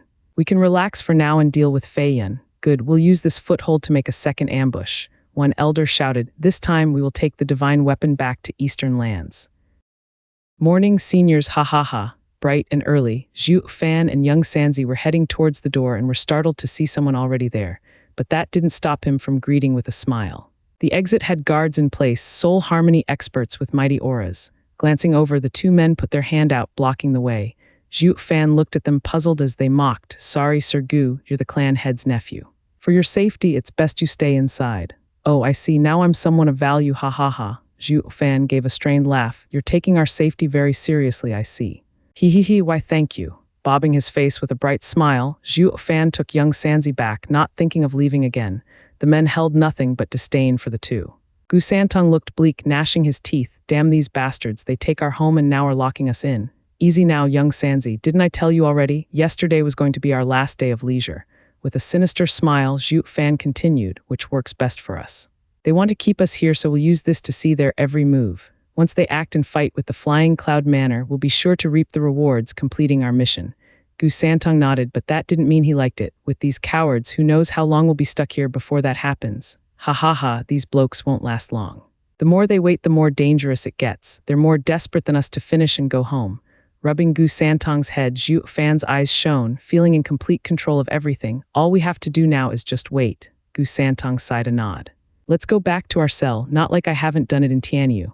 Did you come from outside? The two were startled by a bright voice. Turning around, they saw the young miss. First came her unique fragrance, then Shangyun Qingyan's graceful figure. Seeing Gu Santong, she went for a hug, pinching his cheeks. Young Sanzi, did you miss Auntie last night? Zhuo Fan rolled his eyes. Hey lady, it's only been a night, not years. Not even your relatives will miss you. And you're not close to young Sanzi anyway. Who'd ever miss you? Gu Santong was of the same mind, judging by that cold look. Who'd ever miss you? That one went straight to her heart as Shangyun Qingyan showed a bitter smile. Young Sanzi, you're still so stubborn. Let go of me, I'm going back to sleep. Gu Santong huffed, looking elsewhere. Shangyun Qingyan was stumped. Why is he so cold to me and angry? Who is he angry at? Glancing at Zhuo Fan, he chuckled. Don't mind it, he's just being a brat. I promised to take him out to play, but you know how I'm now a new man, with the clan worried for my safety, so I have to stay inside for now and the child. They're holding you here, Shangyun Qingyan exploded. This is your home and we're just guests. How can they do this? That's just crossing the line. Humph, Shangyun clan isn't so shameless. Young Sanzi, don't worry, Auntie here will take you out. Shangyun Qingyan carried Gu Santong as she marched for the door, a woman on a crusade. Zhuo Fan smirked, enjoying the show that followed. Young miss, the two men bowed before Shangyun Qingyan, unlike how they treated Zhuo Fan. Shangyun Qingyan barked, what do you think you're doing? This is the Gu household, so why are you stopping the two of them? Are you settling in the role of robbers, taking another's home? Have you forgotten all the values Shangyun clan stands for? Young miss, please. The two bowed again, feeling conflicted. It's clan head's order. We're just the messengers. Shangyun Qingyan's brow shook. Dad, no way. He clearly said to look after the father and son, to be friendly. He even sees him as nephew. Yeah, it must be that clan head was worried for his new nephew that he didn't want him to go out. The town isn't safe. Bullshit. Shangyun Qingyan cut them off with her outburst. You can't lie to me. They have nothing to do with the Shangyun clan. No one's after them in Flying Cloud City. You're just trapping them here. Humph, I brought you all here and this is what you do. It is my duty to hold the true owner of this house's side. Now shove off. I'm taking young Sanzi and Sir Zhu for a walk. Frowning, the two were very conflicted, indecisive. Zhuo Fan looked from the side. He wanted Shangyun clan to pave his way, but it wasn't bad making waves and stirring things up either, lest some guy from the Shangyun clan wanted to push him around. If he didn't stand out, he'd suffer. This noise came at the best time, showing everyone Shangyun clan's young miss was on their side and scaring off some bored chaps looking for trouble. Zhuo Fan simply watched the show unfold with a hidden smile. As the situation became tense, a shout came, "Cousin, uncle is calling you. The Gu father and son can come as well." The two men sighed. The clan head finally asked for young miss. It was getting a bit too tense for them, having to choose between duty and respect. I'll go see Dad and then we'll go out. Glaring at them, Shangyun Qingyan hugged Gu Santong as she went. Sir Gu will explain it all to Dad. Zhuo Fan nodded, walking behind her. Bam, something blocked his view then, knocking into it and stumbling 5 steps back. It was Shangyun Yulin. Zhuo Fan sneered inside. Here it comes, making it hard on me. First last night and now today. He's clearly looking for trouble. Shangyun Qingyan was enraged, holding Gu Santong as she went, while oblivious to Zhuo Fan's predicament. Shangyun Yulin watched her go, then mocked Zhuo Fan, stay away from young miss. Wretched social climbers like you two won't get anywhere. Shangyun Yulin left after that. Zhuo Fan raised an eyebrow, staring hard at him, then he shook his head. Such are clansmen, empty of talent yet full of conceit and petty. While you're looking after the Shangyun clan's name, I have a way bigger goal in mind. Zhuo Fan shook his head before going as well. People gathered into the parlor, where Shangyun Qingyan and Shangyun Feixing were already present.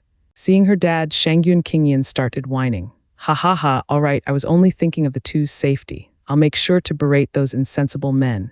Shangyun Feixing was a leader after all, easily handling this trifle. Then he turned to Zhuo Fan. Yifan, you're part of the Shangyun clan now and must shoulder the burden. None of us can walk outside and the task of gathering information falls to you. Qingyan Yulin, you'll provide assistance in the light and in shadows. Shangyun Qingyan lit up, then young Sanzi can go outside. Of course, Shangyun Feixing smiled. I said that they misunderstood my intention. I never wanted to hold the two here. Great, Shangyun Qingyan cheered, hugging young Sanzi close. Young Sanzi was also smiling. Only Zhuo Fan had a calculative look. A family of 3 was seen walking down the bustling street, the picture of happiness. Zhuo Fan and Shangyun Qingyan held Gu Santong's hands between them. The image of the parents taking their child to play earned the jealousy of many, especially from bachelors. And even more so from a certain shadow from a certain corner, gnashing his teeth with bloodshot eyes. Shang Yunfeixing had them go out to gather info, since everyone else was too conspicuous with their build and aura. The Flying Cloud City's guards would find them on the spot. Being in the radiant stage and ethereal stage, the lovely family blended naturally in the urban jungle, raising no eyebrows and no warning. Even the Shangyuan Yulin, a fresh soul harmony stage cultivator, found nothing wrong with this picture. The four of them thus went out as scouts, making it look easy, which it was since no one minded a few ants. They acted on two fronts, Shangyuan Yulin in the shadows, while the family in the open, which was the only choice since Zhuo Fan was recorded to be the owner of that house. Shangyuan Yulin was a vagrant. And while the patrol might ignore his cultivation, the papers showed he wasn't on them. So what could an undeclared bachelor supposed to do? Slunk from the shadows with tears of jealousy streaming down his cheeks at others' happiness. Dad, that one. Here, Auntie, I want one. Here, Dad, Auntie, I want everything. Give me all of them. Zhuo Fan and Shangyun Qingyan looked quite happy holding Gu Santong's hands. Only Shangyun Yulin was their complete opposite. The worst thing wasn't seeing the person he admired being with another man, but being unable to block it. This helplessness was driving Shangyun Yulin nuts. Who told him to be a vagrant anyway? All that a shadow could do was just bottle it up. Dang, the sudden sounds of a gong captured the people's attention, and the family of three approached the source. It was an announcement with a soul harmony stage guard banging the gong.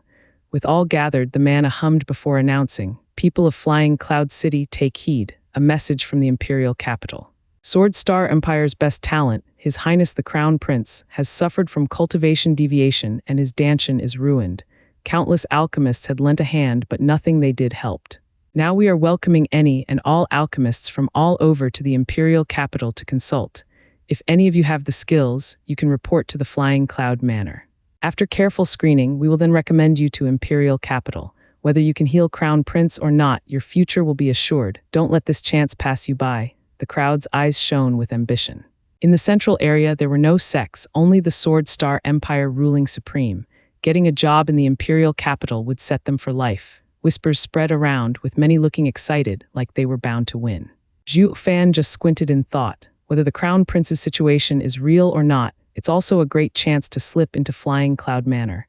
Getting an early grasp of the terrain and assets would make his mission that much easier. Cousin, Shangyun Qingyan looked excited, but she didn't speak before making sure there was no one around. We've been walking for a while now. Let's go back. Young Sanzi must be tired. Eyeing her, Zhuo Fan knew exactly what she wanted to report. Zhuo Fan nodded and they went back. A sudden shadow flashed by them after a few steps, vanishing them from the street and taking them into a dark corner. Shangyun Qingyan asked, "Cousin, you go back with the child. I need Brother Gu for a moment." Shangyun Yulin was tense. "I saw some people from Flying Cloud Manor moving around in secret, but I can't do much as I am. I want Brother Gu to cover for me to investigate." Shangyun Qingyan took it at face value and nodded. "All right, but you have to stay safe, cousin. You must bring Sir Gu back safely. He's just a radiant stage cultivator. Anyone can beat him. Don't worry, cousin. He'll be back safe and sound." With resentment in his eyes, Shangyun Yulin put on a smile. Shangyun Qingyan chuckled, while Zhuo Fan could read more into it. Though too curious about his plan to expose him, Shangyun Qingyan took Gu Santong back, while Shangyun Yulin grabbed Zhuo Fan's arm towards a forest with a brutal gaze. Flying Cloud Manor is recruiting alchemists. Shangyun Qingyan started at the news, then turned serious. "Yanner, is this true?" Shangyun Qingyan nodded, blurting, "Yes, the whole street heard it." "Then it must be real." Shangyun Feixing's eyes flashed. "This is our best chance to get into the manor." "But what if it's a trap?" Shangyun Feixing then looked around. "Where's Yulin?" Cousin found clues into the manor and wanted Gu Yifan to cover for him.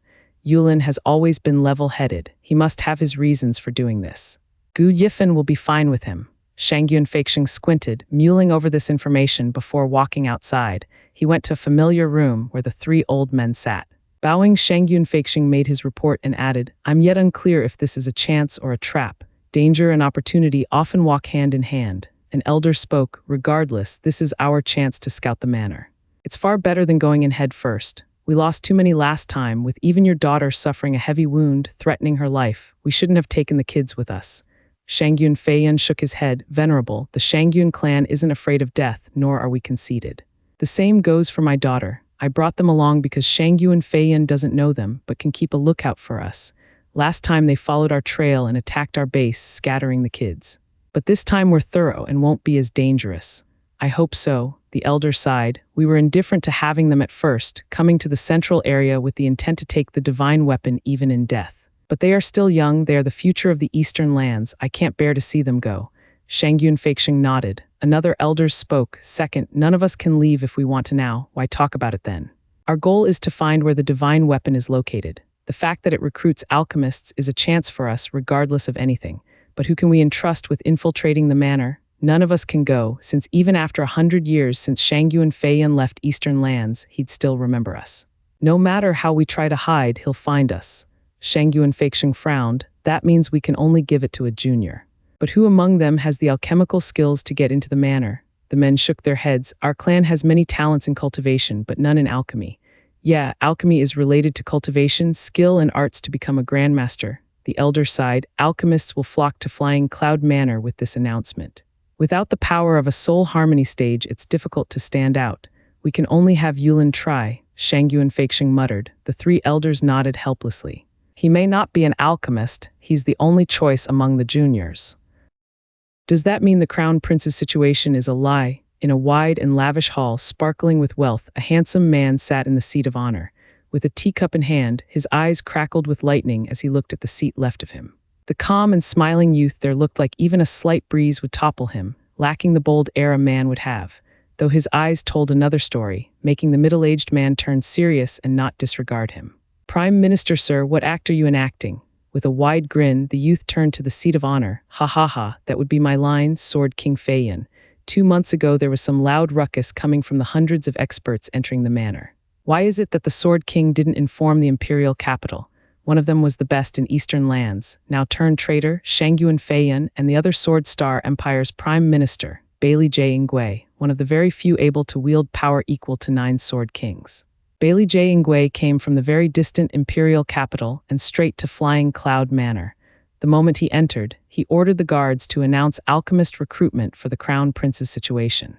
Now he was saying it was all fake. Shang Yunfeiyan was pissed, to say the least, as well as the youth ordering everyone around like this was his own home.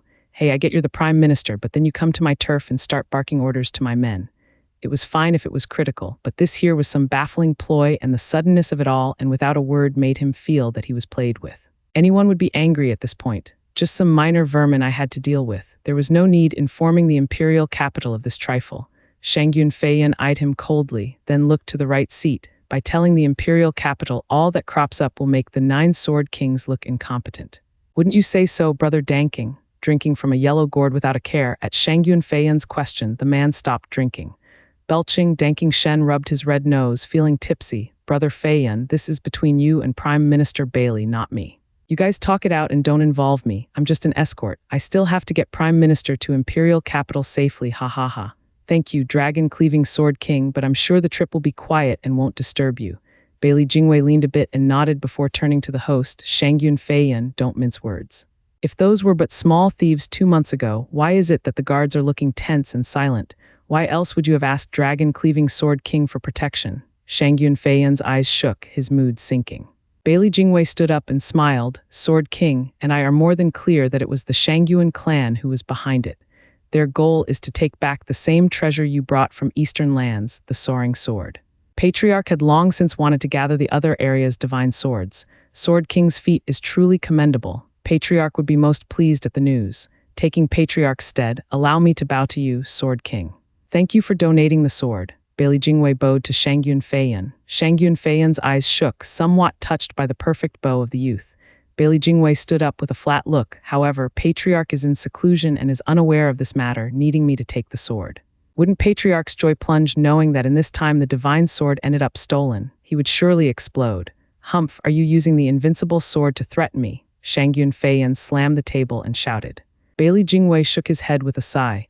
The Patriarch himself appointed Sword King Feiyan as a Sword King, together with the imperial family. This is not my intention at all. I'm only extrapolating.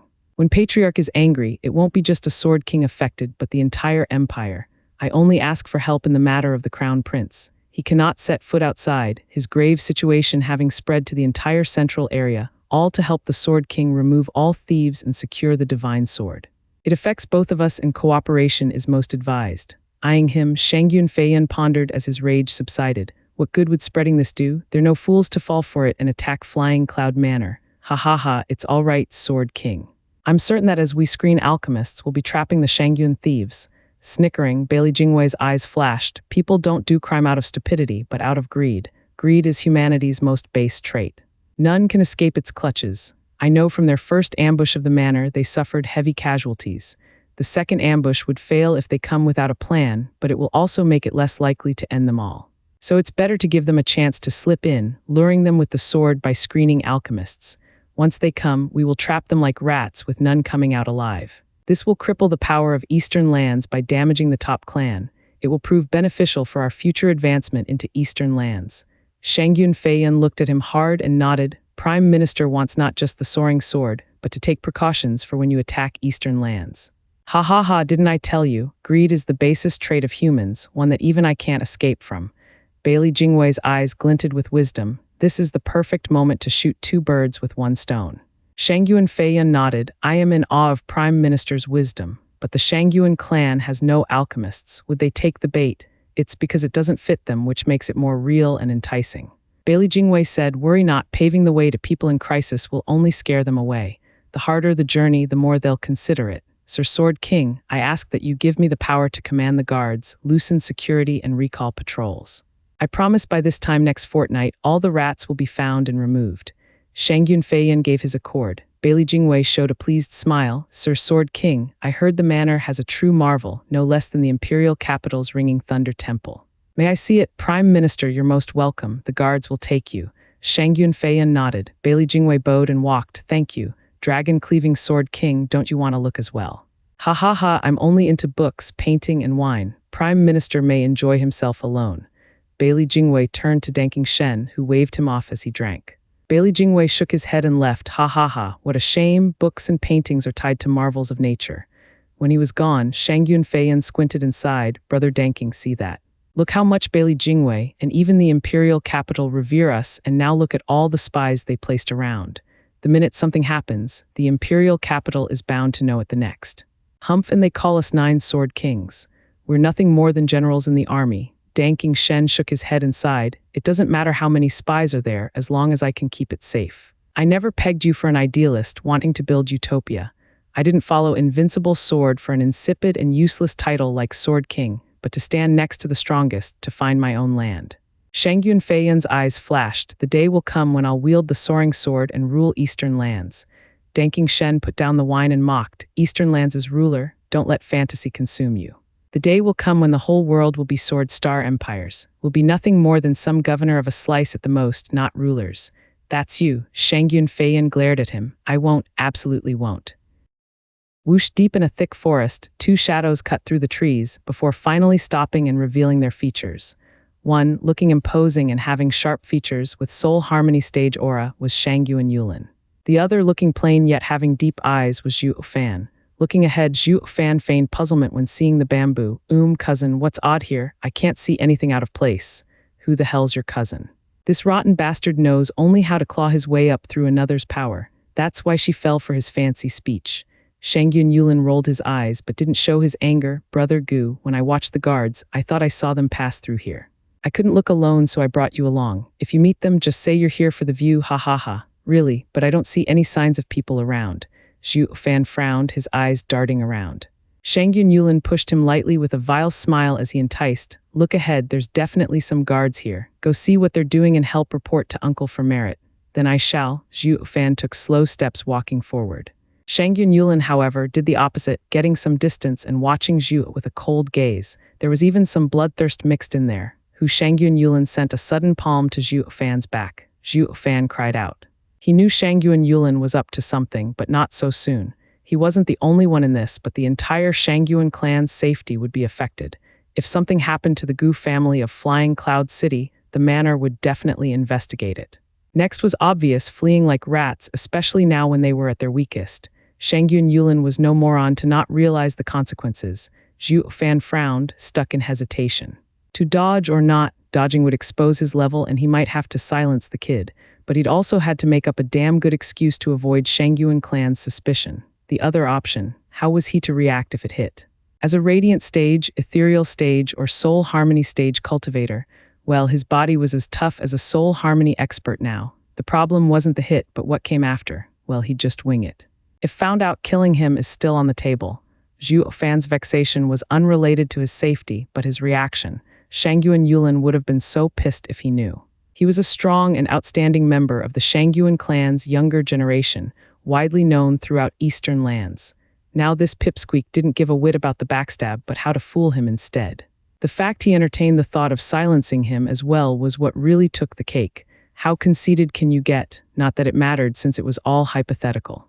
Zhuo Fan looked stunned for a moment, then reacted, sensing the biting wind on his back. It won't take the life of a radiant stage cultivator as it is. He's not out to kill me at least, but wound me. Let's play along. And then Zhuo Fan made a plan and struck his body, giving himself a flesh wound and showing some blood from his mouth. Only then did Shangyuan Yulin's palm strike.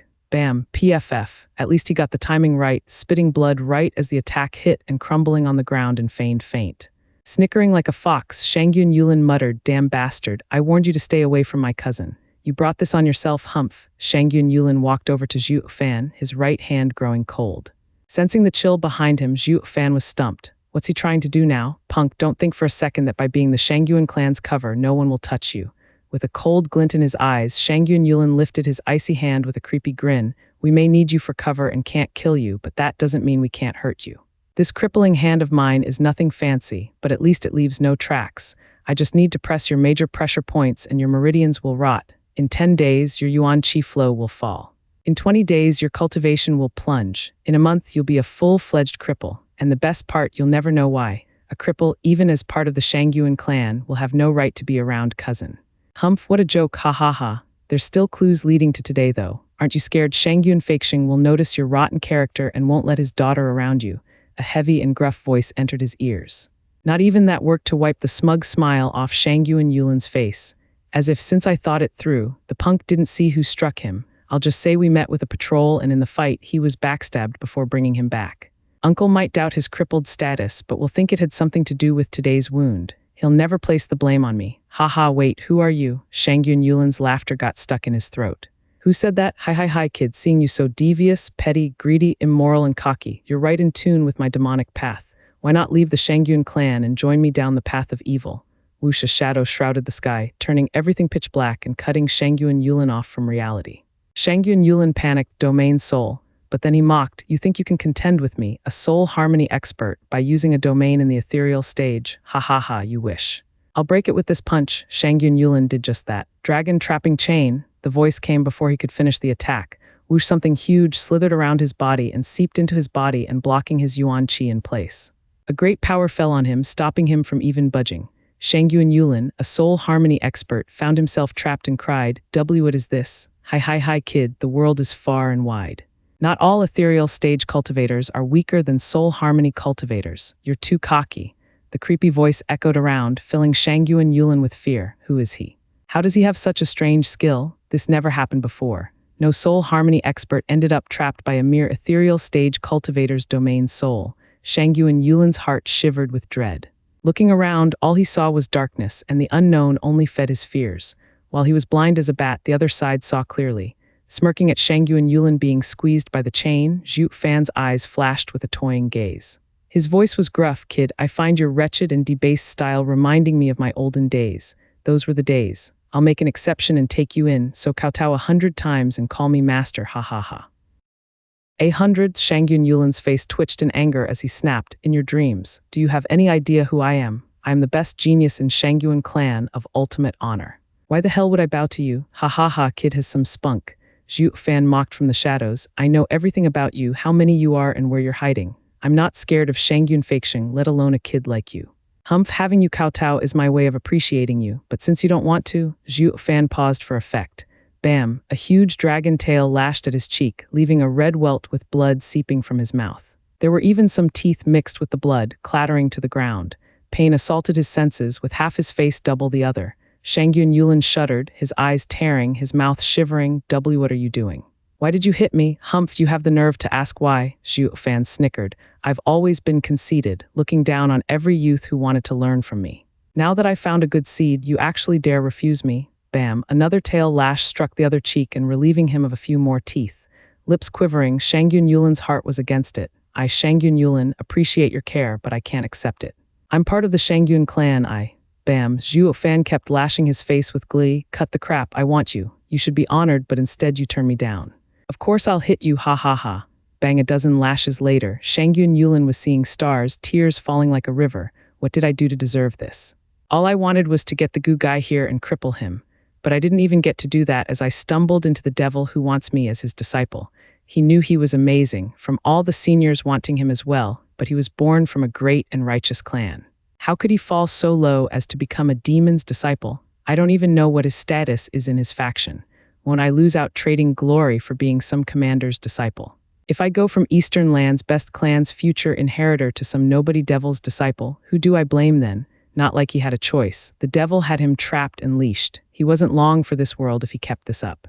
Senior, tell me your request and I will brave hell or high water in achieving it. Please release. No, I want you as a disciple. Refuse and I'll just kill you, ha ha ha. Shangyun Yulin cried bitter tears over his swollen face, pleading for his life. Zhuo Fan laughed at his expense, shouting and demanding instead. Shangyun Yulin's heart was in despair. Why am I so amazing to earn the attention of this devil? Fame has its price, and now I have to pay for my greatness. As Shangyun Yulin's face was being flung from side to side, he had the time for a flight of fancy, actually taking pride in it. In the end, Shangyun Yulin couldn't take it anymore and sighed, forcing himself to say, "Fine, since Senior cherishes me so, I will concede." Bang, the lashes came still. Zhuo Fan didn't seem to hear over the loud smacks. "Hey, Senior, I give up. Why are you still hitting me?" With his face swollen bigger than an overripe melon, Shangyun Yulin cried out as the strikes continued to fall on his numb face. Zhuo Fan finally reacted. Did you say something? My ears aren't as sharp as they used to. Screw you. Shangyun Yulin lashed out in his mind. You clearly heard since you replied. Goddamn playing with me, but as a hostage, he had to play his part and hung his head. Since he said his ears were bad, then he'd have to speak louder, obviously. Master, I pay respects to you. Please stop. What, you want me as your master? Ha ha ha, that's great. Bam, with not a single intention of stopping the dragon tail lashing, actually growing in strength instead, Zhuo Fan himself joined the punishment with his killing arm, sending heavy punches to his gut until blood spurted from his mouth. Face twitching constantly, Shangyun Yulin wailed, "Master, I wish to be under you, so why do you still strike me? Oh, your master is a great demonic cultivator and loves thrashing people from joy." Zhuo Fan toyed with him. With such an amazing talent so eager to be learning from me, the excitement got to me. Since there's no one around, I'll use you to calm my overstimulated heart. Shangyun Yulin's face was twitching like there was no tomorrow. Geezer, I get you want to pummel me, so why make up such lame excuses, though sensible enough not to voice it? This coot is insane. If he thrashes people when excited, what about in anger? Will he flay them alive? Anywho, he'd rather not test that theory. Master, don't hit me. You might beat me to death too if you're too excited. Oh, Zhuo Fan sneered inside. Oh, being in my domain, you couldn't sense that the guy you hit woke up a while ago and left. That left only you to beat up. What? Shangyun Yulin shuddered in anger. He wanted to ruin Zhuo Fan, but instead the punk got away while he instead ended up suffering at the hand of this freak. What did I ever do to deserve this? Shangyun Yulin howled. Master, how could you let him go? He's too weak. What was I supposed to do with him? But you're going to wear my mantle, ha ha ha. Zhuo Fan laughed and gave 2 slaps and another overexcited punch to Shangyun Yulin's chest, caving it in. It always gets my blood going just thinking about it. I just have to punch something. PFF, blood and gore spurted from Shangyun Yulin's mouth. He paled like paper and his face swelled up more, if that was even possible. Shangyun Yulin's face twitched again, out of habit perhaps, as he wailed and pleaded, Master, do you want me as a disciple or one to toy around with? You're going to end up killing me. Oh, oops, I just can't control myself in all the excitement, hee. Zhuo Fan coughed. I'm sure you know by now that all demonic cultivators have their peculiar hobbies. I've had mine for far too long now, or I would have gotten a disciple ages ago. With such love taps, all your disciples would end up dead. With the flogging finally ended, Shangyun Yulin sighed, slumping weakly with hatred. Goddamn lunatic, Zhuo Fan let him off seeing him so worn out, but his play had yet to finish. That only leaves 100 kowtows and that should do for ceremony. Kowtows. Still, Shangyun Yulin was so bitter, he hardly spoke. Zhuo Fan raged, you won't. Does that mean you don't want to be my disciple, then? I'm doing it, look. Shangyun Yulin waved his hands around, frantic. But before he could start, he asked, Master, they say 3 bows to the elders and 4 to those who passed. Shouldn't it be just 3 then? Why would Sir want 100 then? Oh, nice thinking. Zhuo Fan grinned. The 3 are for me, of course, while the rest are for your late departed senior brothers. To watch over you so you won't follow in their footsteps. 1 for each one should appease their spirits. You drove 97 disciples to death already. Shangyun Yulin eyes rolled in his head, blanking out from fear. The black domain faded and Zhuo Fan revealed his mocking smile, his grin turning devious as he watched his puppet.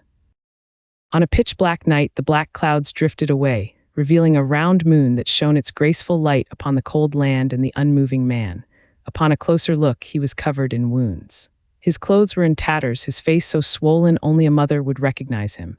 His brows quivered as the moonlight stirred him, opening his hazy eyes. Where am I? Why? Confusion laced his gaze from his unsettled mind, but then it all came pouring in. He sat quickly and darted his eyes all over in panic. Where's that sicko? Where is he? He looked around, but there was no one around except for him. The man nodded for some reason, muttering to himself, it was all just an illusion. Yes, that's it, there's no sicko and that never happened. It was just one horrible nightmare, ha ha ha. Pa, his crazed and delusional justification came to an abrupt halt as a stone graced his most sensitive and swollen face, slamming him into the ground. The flood of pain brought him to tears, his mouth quivering. Hey, disciple, who are you calling a sicko? A most familiar and dreaded voice came from the darkness. The man shuddered, but he actually remained silent. That's the old demon's voice. The nightmare is real, the devil is still here. Eyes twitching, Shangyun Yulin wailed in tears, Master, I would never. I was only referring to the people of Flying Cloud Manor. Those old freaks suck at even being guards. How could they let just anyone into the city? Shangyun Yulin wailed while making excuses as his voice trailed off, growing so tiny no one could hear him. He just dumped all his hatred on the guards. What the hell is wrong with you? You call yourself guards and yet you let this sicko disturb public peace. It not once occurred to him that if security was that tight, Shangyun clan had no way of getting in. From the shadows, Zhuo Fan listened with a laugh. Oh, disciple, so you're cursing the guards. They sure deserve it. They ignore their duties and let anyone in, ha ha ha. Zhuo Fan continued. However, thanks to their sloppy attitude, we got to slip in, no. This is where a sword king is stationed, you know? Shangyun Yulin flushed, knowing fully well the old guy was mocking him, but his mouth remained shut. Seeing you all worn out, we'll leave the 100 kowtows aside for now. Shangyun Yulin lit up in joy, really. Thank you, master, thank you, ha ha ha. A total discrepancy from the hatred he felt in his heart. This decrepit geezer, I won't take a sicko like him as master ever, even if I would have been put to bow 100 times. The minute I get to uncle, you're dead to me. And if I catch you around me again, I'll sick people on you to skin you alive, flay your flesh, and break your bones. Zhuo Fan could easily see through those crocodile tears, making a most devious grin. While the ceremony will be on hold for now, we're now master and disciple. Don't you ever forget that. Yes, master, absolutely. Shangyun Yulin bobbed his head with a fake smile. Zhuo Fan laughed and shook his head. Heh, do you really think I'll believe that, disciple? That'll make all those centuries roaming the world for nothing. No, master, you have to believe me. I'm serious about having you as my master. My vow shall never be broken. Shangyun Yulin panicked as he explained. Zhuo Fan mocked, it's fine, I'm not that easy to fool and I came prepared. Now take your shirt off. What do you want to do? Shangyun Yulin froze, on high alert. The sicko's first twisted hobby was enough as it is. Who knows if he doesn't have any others even worse than this? Zhuo Fan chuckled. Easy now, disciple. I'm a great demonic cultivator, but I won't ever swing that way. Also, why would I have waited so long if I had that intention to begin with? Shangyun Yulin paused for a moment before realizing it as well, so he complied. Seeing his perfect body riddled with wounds, Shangyun Yulin's hatred grew hotter. This is all the sicko's fault. Try using Yuan Qi, Zhuo Fan said. Shangyun Yulin did as he was told, and on his caved-in chest, 2 words in golden letters appeared. Degenerate demon. Shangyun Yulin looked gobsmacked. He pointed at his chest with a dumb look, stammering, what is this? Ha ha ha, disciple. The demonic path has always been unpopular, so anyone who becomes my disciple needs to have these words engraved on them as a reminder. So you'll never lower yourself again nor get trapped in lofty dreams. Zhuo Fan laughed. You'll soon leave with me and strike out in the world. You're best off forgetting everything about inheriting the Shangyun clan. There's no way they'll let someone with such words on their chest lead the Shangyun clan. They're too renowned for that. Shangyun Yulin's eyes twitched, about to explode in anger. Master, you've ruined me. I only ever wanted the supreme glory of the Shangyun clan. We can even rule it together, but please don't take everything from me. Share, you say? Zhuo Fan raised an eyebrow. You're serious? Shangyun Yulin bobbed his head. Yes, of course. As long as I get to lead Shangyun clan, then half of it will be yours as my master. You truly know how to return favors. I bet your uncle would be fuming if he heard you, but I like it, ha ha ha. Zhuo Fan made a sign and the gaudy golden letters faded from Shangyun Yulin's chest. Shangyun Yulin perked up. A bit too soon though, as Zhuo Fan's icy tone came right after. Remember your words, disciple. You are to follow my every word from now on. Or else it won't be as easy as letters appearing on your chest next time. Maybe your life will expire. Shangyun Yulin shuddered but looked confused. Why did those words appear? Ha ha ha, that's because I gave you a blood curse. Zhuo Fan snickered. As you saw, the words popped on your chest the minute you used Yuan Qi. What you don't know is that in 15 minutes you would have been splattered everywhere if I hadn't kept the blood curse in check with my signs. Panicking, Shangyun Yulin's eyes bugged out. No way. Ha ha ha, yes way. You just became my disciple and have no idea what I'm capable of. Now do you understand how your 97 senior brothers passed? Humph, Zhuo Fan squinted. Press the sacred pool pressure point on your right hand and use Yuan Qi. Shangyun Yulin did just that. He heard a bang then, and his right arm exploded in a golden pillar of flames, followed by the breaking of his meridian. Blood dripped on the ground as the hand now hung limp. He was now in extreme shock. He never thought this old freak would be so brutal, planting a bomb in him to detonate at any second. Zhuo Fan grinned at his dumb look. The golden flame shows I'm going easy on you. If it were the black flame, then the second it appeared, losing your hand would be the least of your problems. Then again, even this display was only a fraction of the golden flame's power. If you don't listen, Master, I'll do everything you say, no questions asked. Please show mercy and release the blood curse. Shangyun Yulin was looking afraid now, starting to slam his head on the ground without Zhuo Fan's urging. Zhuo Fan's eyes flashed. Good, now tell me everything about Shangyun clan and why you have come to Flying Cloud City. Pausing, Shangyun Yulin sighed after some hesitation. I see, so Eastern Land's divine weapon, soaring sword, was brought to Eastern Lands by Shangyun Feiyan. Zhuo Fan nodded after he finished. So that's why Shangyun clan left home. It was all to get the Eastern Land's treasure back. Looking at the black void around him, Shangyun Yulin found a shadow of Zhuo Fan. Master, you said you knew everything, so does it look like you just found out? You talk too much. Zhuo Fan glared. You only need to answer my question. Try to hide anything and when I'll find out. I know, I will never lie to you. Shangyun Yulin bobbed his head while cussing on the inside. The old coot is so sly. With how he acts, I don't have any chance of hiding anything. The minute I do, he'll activate that golden flame he stuck in me and blow me sky high. Shangyun Yulin sighed. This marks the beginning of my betrayal of the Shangyun clan. Zhuo Fan had since known him to be twisted inside. That was why he believed he wasn't a zealot for the clan, choosing self-preservation over glory. That made his words believable, turning him into a usable young master. Zhuo Fan probed, what if I wanted you to get me the soaring sword? Will you give your life for the Shangyun clan or offer me the sword? Master, why do you even ask? My life is in Sir's hands. Of course I'll give you the sword for my life. Shangyun Yulin sighed. Zhuo Fan had a hard look but then laughed. Ha ha ha, great, you know when to compromise, kid. It brings me relief knowing this as I charge you with an important task. Shangyun Yulin asked, what task? Zhuo Fan shook his head. I'll contact you when the time is right. Until then, you are to play your part in the Shangyun clan to make sure there are no incidents. I'll notify you when I'm ready. That will be your glorious achievement for your master's sake. Yes, master. He'd rather not, but it wasn't like he had a choice. He bowed and cupped his hands. The tranquility of the forest was the only reply. Looking around, Shangyun Yulin tested, Master, are you there? The night breeze blew by. Curses, did he really leave? Shangyun Yulin took a deep breath, depression evident on his face. Just what did he do to deserve this fate? Why him? How could he become a turncoat just like that and become some devil's toy? All he could do was hang his head and trudge along dejectedly until the devil whispered in his ear. After the cruel ceremony to be the devil's disciple, he still had no idea what he was. He lost big this time. He only came to take care of his love rival, yet ended up with him being some sicko's puppet instead. Shangyun Yulin teared up again. With a beaten look, Shangyun Yulin dragged his weary body as the night wind grazed his swollen face. As he faded out into the night, Zhuo Fan faded in at the same spot. Looking at the poor sap of a young master, Zhuo Fan smirked. I finally got myself a usable pawn. I no longer have to be part of the audience, but actually flip the board, ha ha ha. Zhuo Fan left with one final laugh. Meanwhile, in the parlor of Gu household, the face of Shangyun fixing on the main seat shone in the light of candles.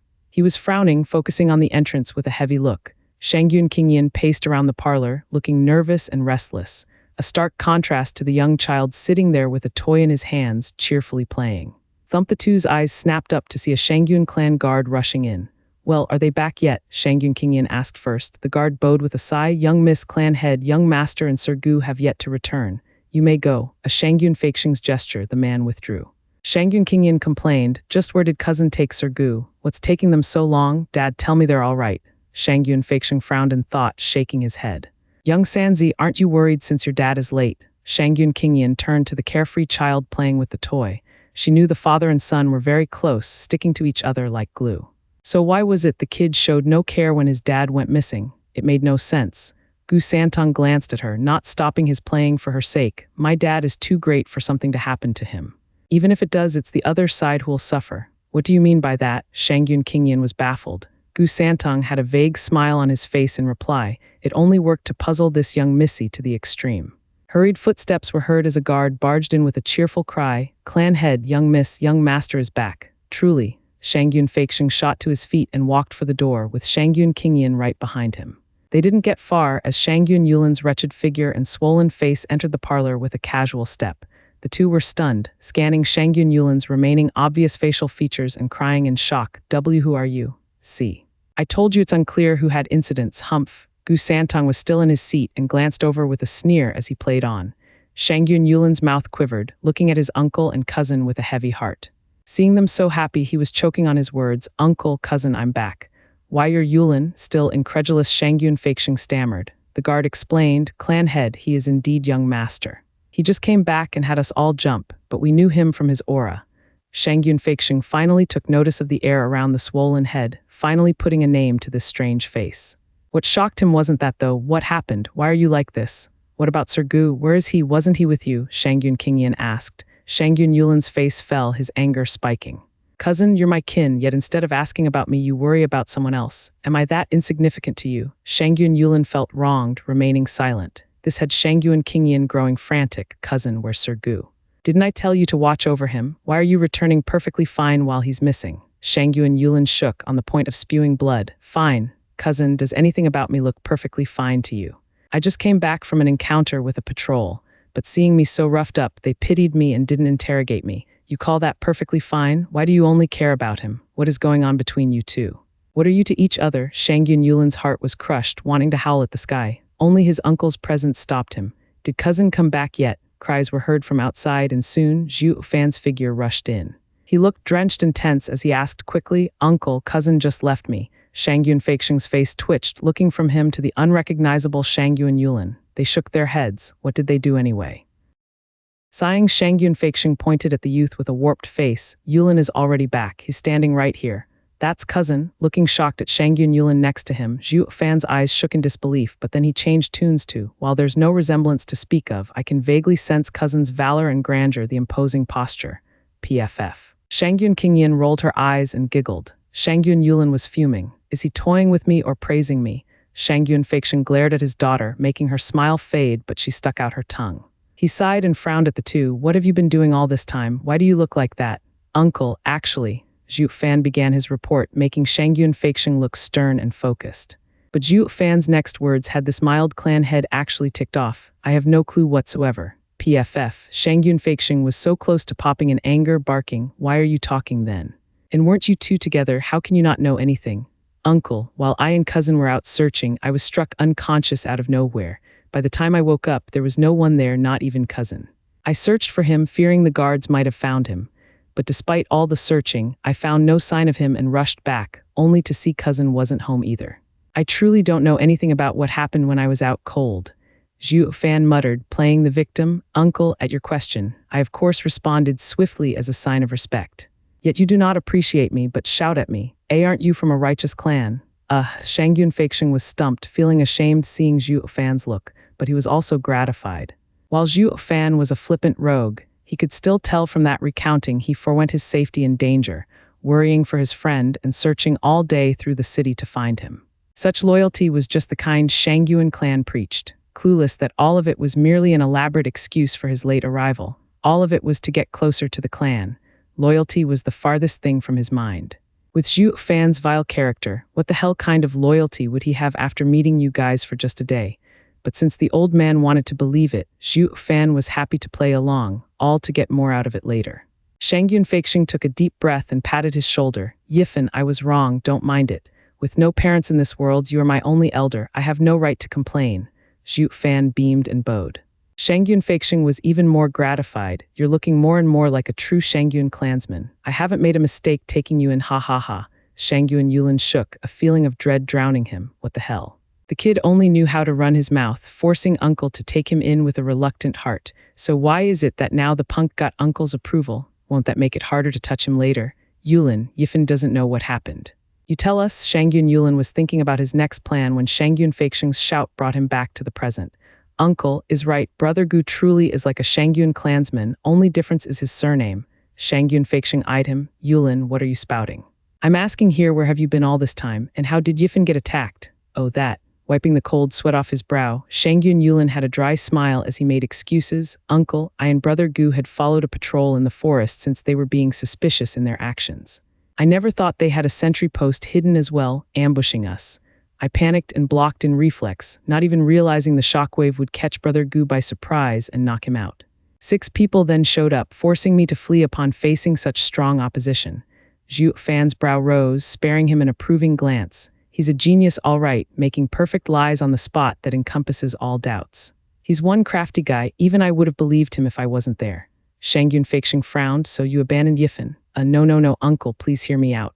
Shangyun Yulin rushed to come up with another lie. With so many enemies after us, if I had taken Brother Gu as well, it didn't matter if escape was impossible, but that Brother Gu would have been caught up in our fight and die. Brother Gu's cultivation is also low, and I feared the enemy would have no remorse for him. That's why I drew them away as we fought, hoping to give Brother Gu the time to flee. Once I threw off their pursuit, I came back to find Brother Gu wasn't there. That's why I rushed back home, hoping to find him safe. If he hadn't returned, then I would have gone back, risking my life to save Brother Gu. Shangyun Yulin's vehement speech coupled with his sorry state made for a tragic impression. Everyone admired him. Zhuo Fan might have even thought him heroic if he didn't know the truth. For crying out loud, is all Shangyun clan filled with high-class actors? Then again, I'm not lacking in that department either. Zhuo Fan grabbed his hands firmly, touched to the core. Cousin, I am unable to bear such loyalty from you. Aren't we brothers? While Shangyun Yulin was revolted of Zhuo Fan, in front of uncle he had to show his big brother's side. In this case, Zhuo Fan milked it for all it's worth, tearing up. Cousin, I'm just a nobody. How could I be worthy of cousin's glorious sacrifice and friendship? I can feel my heart beating out of my chest every time I think about it. If cousin had died because of me, I'd deserve death. Zhuo Fan looked particularly mournful right about now, driving his point with his snot and tears dripping on Shangyun Yulin's hands. Filled with disgust and loathing that could not be expressed with Shangyun Feixing around, he revealed instead a brilliant smile. Brother Gu, we are true brothers under oath. Cousin, Brother Gu, cousin, Brother Gu. The two sighed at the touching words, with the father and daughter of Shangyun clan admiring their camaraderie. Gu Santong, who kept on playing, felt his mouth twitch constantly. Looky here, Dad got some more simps falling for his act. Then again, this cousin's shamelessness can challenge Dad's. They're both shadow emperors. He might be a child, but had more than 3 centuries of experience. Then there were the years spent along with Zhuo Fan on top, and Gu Santong could see through any of his acts. He held the play in disdain, though he never said a word, playing on with his toy.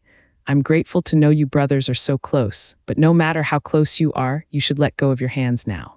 How do you think it'll look seeing 2 grown men hold each other and sniveling? Shangyun Feixing found the two's friendship too strong for his eyes, teasing them about it. The two beamed and let go.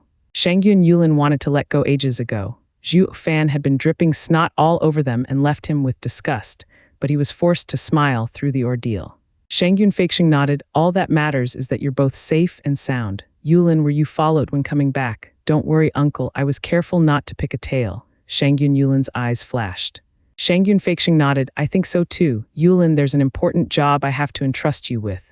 Another one? Shangyun Yulin's eyes looked lost. First was the devil and now his uncle. What's the world coming to, dumping all its troubles on my head? I'm just too amazing, too strong, and too responsible. The delusions of grandeur were strong with this one. Feixing brought Shangyun Yulin through the halls towards a plain room. He bowed. Venerables, I've brought him.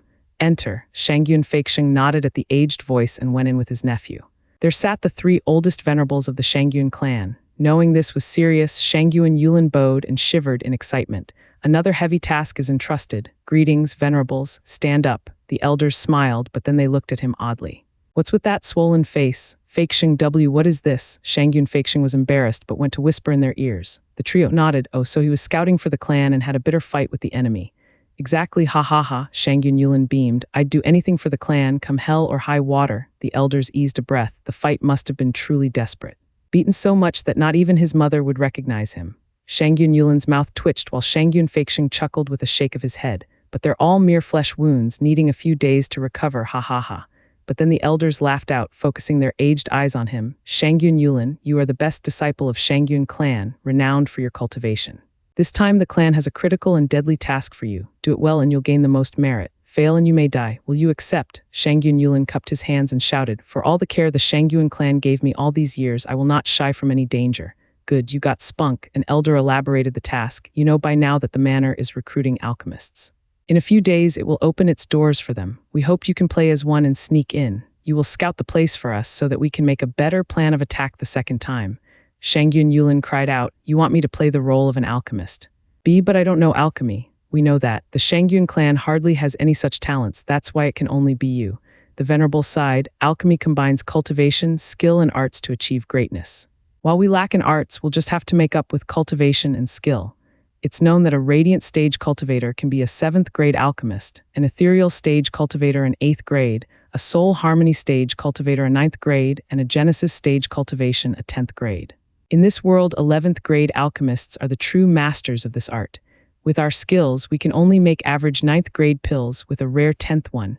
We're not real alchemists in this sense, let alone outstanding grandmasters. While I bet you can't even reach the 7th grade. But since we lack alchemy arts, we'll use cultivation. You're in the soul harmony stage, so we'll use these days to beat a few secret alchemy arts into you, in hope you reach the 8th grade. Maybe it will be enough to gain you entry into the manor. Shangyun Yulin's brow shook. You want me to become an 8th grade alchemist in just a few days? No way, I know next to nothing about alchemy. I may have an easy time making some casual pills, but I never tackled anything more complex. Oh, why not have Brother Gu go instead? Ain't he an alchemist? Shangyun Yulin proposed. He knew just how deadly it could turn out if he went into the manor. In case he was exposed, his death was certain. It's better to let that punk brave the danger than stay here, humph. The people shook their heads. Yulin, we've already taken him in consideration, but he's not good. Like I told you, a radiant stage cultivator can only reach 7th grade in alchemy, with average 8th grade at the most for true grandmasters. The limit is tied to one's cultivation. The child is in the 5th layer of radiant stage, but not at the rank of grandmaster. A good 7th grade alchemist is all. It might have worked in the other land's tiny nations, but not in the Sword Star Empire. He's also an outsider that has yet to earn our trust. A task so critical can only be handed down to a trusted clansman. Shangyun Yulin's face twitched. Damn geezers, you're saying it's better for a clansman to die than an outsider? Curses. Why aren't you old farts going then? Don't drag me into this. Shangyun Yulin frowned and worked hard to find an excuse. He stuck out his chest and declared, Venerable sirs, I think your judgment of Brother Gu is unfair. Maybe he was dubious before, but today showed he is loyal. He helped me in my search and proved he's worthy of trust. Right, uncle? Yes, it's indeed so. Shangyun Feixing nodded. I was about to tell Venerables, and since Yulin mentioned it, I will do it now. Today, Gu Yifan had not been under our surveillance, but still didn't betray us. This shows his loyalty. I think holding him and his son confined is no longer needed. We should see them as part of the Shangyuan clan. And from what we saw today, he has quite the valor, fitting the nature of the Shangyuan clan. The Venerables looked at him long, then nodded. Feixing, we'll trust your judgment. But this task of infiltrating the manor, Venerables, please give Brother Gu a chance. He's working hard to join our clan. Shangyun Yulin cupped his hands and urged. Shangyun Feixing nodded, touched by the two's camaraderie. Though why did this happen after a single trip together? Is it growing close through suffering? Has to be. Shangyun Feixing added, Venerables, Gu Yifan is a true alchemist. Even if he's in 7th grade, he's still a gem. He might even get into the manor. I believe casting a wider net will work in our favor. Why not have them both go? It will be the same as long as any one of them enters. Clueless that Shangyun Yulin wanted to throw Zhuo Fan to the wolves. Should we let the outsider try as well? The Venerables sank in thought. Shangyun Yulin nodded, and Shangyun Yulin rushed to add, Yes, you must give Brother Gu a chance, but leaving it to an outsider makes us uneasy. The Venerables looked worried. He may go, but someone must keep an eye on him for any mishaps and dangers. Shangyun Yulin beamed, not a problem. As long as we treat Brother Gu as family, giving him the chance to prove himself, all will be fine, ha ha ha. Although we'll have Yifan do something for us, we'll also send someone to watch him. This might lower his opinion of us. Shangyun Feixing frowned. I have seen the kid's character today. While he likes to mess around, his heart is good. And this is how we treat him. Feixing, a man of ambition, doesn't mind trifles. Yeah, uncle, Brother Gu won't mind it. Shangyun Yulin and the Venerables urged Shangyun Feixing, who felt ashamed still, maybe, but he will definitely be against having some stranger with him. It will alienate him. Why not let Yanner go? She'll observe him under the guise of support. They're also familiar to each other, so he won't mind. What cousin? No. Shangyun Yulin waved his hands around. Yes, that's what we'll do. Yanner is the best choice. Feixing, you're really thorough. We'll go with your plan. All of us are in agreement. Ignoring Shangyu and Yulin's outburst, the elders nodded, putting an end to this discussion, having disregarded him completely. While the four laughed, their minds made up. Zhuo Fan, the second candidate, was going to sneak into the manor with Yanner as his helper and watcher. Shangyu and Yulin was dumbstruck. What have I done? Did I just hand my cousin to that punk? That was not his intention at all. He had overreached himself. Pa, Shangyu and Yulin slapped himself hard. The four gave him a look. What's wrong? Nothing, just a toothache. You want me to join the Flying Cloud Manor's alchemy screening and sneak in? At the crack of dawn, Shangyu and Feixing was seeing Zhuo Fan and Shangyu and Qingyan in the parlor with a bright smile. Zhuo Fan was stunned, then nodded. It fit his plan of wanting to test the waters as well after hearing this announcement. Putting it off until Flying Cloud Manor and Shangyun clan faced off would leave too much room for error, something he wished to avoid. And this proved to be his best chance to do it while also entering Shangyun clan's good graces. Zhuo Fan cupped his hands without delay, agreeing with a smile. Doing my part for the Shangyun clan, after the clan took us both in, is an utmost honor. Thank you, uncle, for giving us this chance. As long as you know, Shangyu and Feixing smiled, I'm sure you know that my decision of taking you in hasn't been met well by other members. But if you do this well, you'll prove yourself in front of everyone. No one will question you again. Zhuo Fan's eyes shone. Shangyu and Qingyan giggled. Sir Gu, work hard. Whether you stand with Shangyun clan will depend on this task. Maybe you'll even earn everyone's approval and become a true young master of our clan. You might even get the chance to get back your wife. It won't matter who you offended in Western lands when the Shangyun clan has your back. You'll finally be together. Zhuo Fan gave him a long look, but seeing her clear eyes, he returned a smile. Oh, I see. I was wondering why this missy cared so much for me and my son. I wrote it off as being my immense charm's fault. Who knew she wanted to get me and my wife together again? How kind. A shame it's not that simple. With a dimmed gaze, Zhuo Fan shook his head. Even if you become one of us, you can't go on a rampage. Shangyu and Feixing glared at his daughter, but then he smiled at Zhuo Fan. Don't worry, Shangyun clan is no pushover. Do this well and I will definitely help you out. Even if Double Dragon Manor is involved, I'll give you justice. Thank you so much, uncle, Zhuo Fan bowed. Double Dragon Manor. If it were that easy, I'd have done it myself. Yanner, we planned on sending Yulin with Yifan at the competition. Shangyun Qingyan continued, Yulin is a steady man and can take charge. Yifan's cultivation is low, so you will have to assist him in making sure he's selected. Got it. Shangyun Qingyan gave a firm nod with a happy look. Yes, father. He, Sir Gu, you better listen to me now. She gave Zhuo Fan a teasing smile. Zhuo Fan chuckled as well, but he saw through Shangyu and Feixing's plan on having her spy on him. Yesterday's play wasn't enough to remove all doubts of the clan, which was normal, especially with such an important task. Caution was paramount. Zhuo Fan and Shangyun Feixing exchanged a few more words before he left with a bow. Shangyun Qingyan skipped behind him. The next few days, Shangyun Yulin and Zhuo Fan went through a personal hell. Shangyun Yulin, being the most promising seed, was instructed personally by the three venerables in the intricate arts of cooking herbs into pills. Day in, day out, he was found hovering over the cauldron, soaked in its fumes, instructed in the fine arts the elders were hardly familiar with. That was because Shangyu and Yulin had the cultivation but not the skills. Thus the elders went harder on him, in hope his skill improved faster. On the other hand, Zhuo Fan's days were paradise by comparison. Everyone knew him as an alchemist, so that was that. That was why he was left to his own devices. All he had to make up for was cultivation, but cultivation wasn't to be rushed either. Which made this backup, Shangyu and Yulin's replacement, disregarded in this aspect. With the confinement ending, Zhuo Fan was out in the world again with his son. With clan head's daughter leading along, he was the envy of anyone as he enjoyed himself. Shangyun Qingyan's role was the observer, but young Sanzi's infectious playful nature got the best of her, making her grow closer and closer to the pair. It went as far as going in the back of the house to have a blast with them. This only worked to sour Shangyu and Yulin's mood, being wiped like a donkey over the cauldron by the elders. Ha ha ha, young Sanzi, loosen your hand a bit or your kite's going to fall. Yes, that's it, auntie, hold it while I get a fruit. Sure, hey Gu Yifan, stop being lazy, you should be the one to hold your son's kite. Young Sanzi gave it to you, so you guys play with it. Now stop messing up my nap, stingy. Hey, whose son is young Sanzi anyway? What kind of father doesn't care? Then you care instead. Wretched brat. Banter and teasing was heard from beyond the walls. Shangyu and Yulin sat cross-legged near a cauldron over a scorching fire, his mouth constantly twitching, his eyes burning hotter than the fire before him. Damn that accursed punk, I warned him to stay away from her. Now he's flirting instead. Once I get out of here, I'll throttle you. calm your heart and focus. The gestures are the key as you employ the art. Noticing Shangyun Yulin's attention was slipping, a bamboo scroll smacked him over the head, making him wince. He looked at the venerables standing behind him with a cold gaze. Calm your heart and focus on the gestures. Screw you. My cousin is out there with that degenerate pair and you're telling me to frickin' calm down. Pa. Another smack came on point. Empty your mind, calm your heart. Your thoughts should only be on the gestures. Face twitching, Shangyun Yulin's heart was grumbling as he nodded. He got himself to blame for this mess.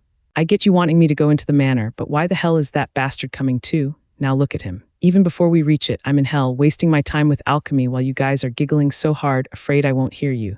This is torture. Heavens above, Mother Earth below, what did I ever do to deserve this?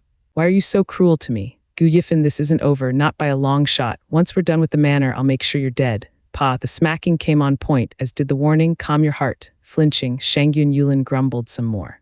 A week passed like this, with Zhuo Fan and Shangyun Yulin enjoying their special and contradictory training. What they had in common was the annoyance with it. What Shangyun Yulin saw as hell in the pungent herbs boiling their noxious fumes in his face, Zhuo Fan saw it as relaxation. He was most happy to switch places. It should be Zhuo Fan the main with Shangyun Yulin as backup in this scenario. However, the bitter days finally ran out as Zhuo Fan returned home at noon with Shangyun Qingyan and Gu Santong. But they were far from relaxed. Dad, the manor made another announcement. 3 days later, it will hold the Pill King Convention to select true alchemists to heal the crown prince in the imperial capital. Rushing into the parlor, Shangyun Qingyan made her report. Jumping to his feet, Shangyun Feixing's eyes shone, shouting. Since they mentioned the alchemist selection, the security eased up, the patrols eased, and people swarmed this city. The day finally came. In 3 days, we move, ha ha ha. Shangyun Feixing walked behind the house. I'll inform the venerables. Shangyun Qingyan beamed and nodded. Gu Yifan, your moment is near, don't mess it up. While a backup's no worries, I won't. Zhuo Fan's eyes flashed. Shangyun Qingyan nodded, rushing after her dad. Gu Santong muttered, Dad, is it a trap? Definitely, Zhuo Fan grinned. But Shangyun clan's spies in the central area have reported for the last few days that the crown prince is indeed hurt badly. Won't. Zhuo Fan patted his head. It's too strange of an event. Not about the number of reports confirming it, but the timing is what reveals it being a trap. Yet they're still going, don't they know this? People always believe what they want to believe. Zhuo Fan smiled, knowing it's a trap, the fact that they make all kinds of plans around it. They don't see it as one, but an opportunity. Such is the mentality of men, greedy. There's no way opportunity lies at every corner, ha ha ha. Though this trap is clever, what's truly ingenious is that it fits the Shangyun clan's character. Flying Cloud Manor has a cunning mind among them. Zhuo Fan's eyes shone coldly. I'll have to watch my step in the manor as well. If it isn't Grandmaster Zhang, you've also come to join the bustle, sir. What do you think? With such a rare chance of shooting for the moon, I'm not one to pass it up. Are you any different, Sir Lei? You must want to get a post in the imperial family with this, right? Please, I don't hold such high hopes. I'm only here to enjoy the occasion, ha ha ha. Bright and early, as the rooster crowed, Flying Cloud Manor entrance was packed with a huge crowd, alchemists drawn in by the rumors. As far as skills went, only some were real alchemists who came here to seize their chance. The people laughed, joked, teased, greeted, yet what all had in common was their reserved stance. They were ready to sweep the opposition. While warm smiles were everywhere, they were each wise enough to know the cruelty hidden within. They were rivals. At long last, Zhuo Fan and Shangyun Qingyan arrived as well among this sea of hypocrites. Miss, are you an alchemist too? How rare, Shangyun Qingyan got quite a few curious glances when they were actually trying to get some info out of her. Alchemy is filled with fumes and toil, hardly an interest to women. I'm truly amazed you are an alchemist, miss. Shangyun Qingyan shook her head, pointing at Zhuo Fan. You misunderstood, brother. It's my elder brother who's an alchemist. I'm only here to keep him company. Oh, he is. The man turned his attention to Zhuo Fan, giving off a smile of contempt. So brother is an alchemist coming to participate in the Pill King Convention. Greetings. Oh, there's an old friend of mine. Better say hi. Let's meet again. The man quickly left the two, being all friendly to another group. Ha ha ha, one look told me you're all seasoned alchemists.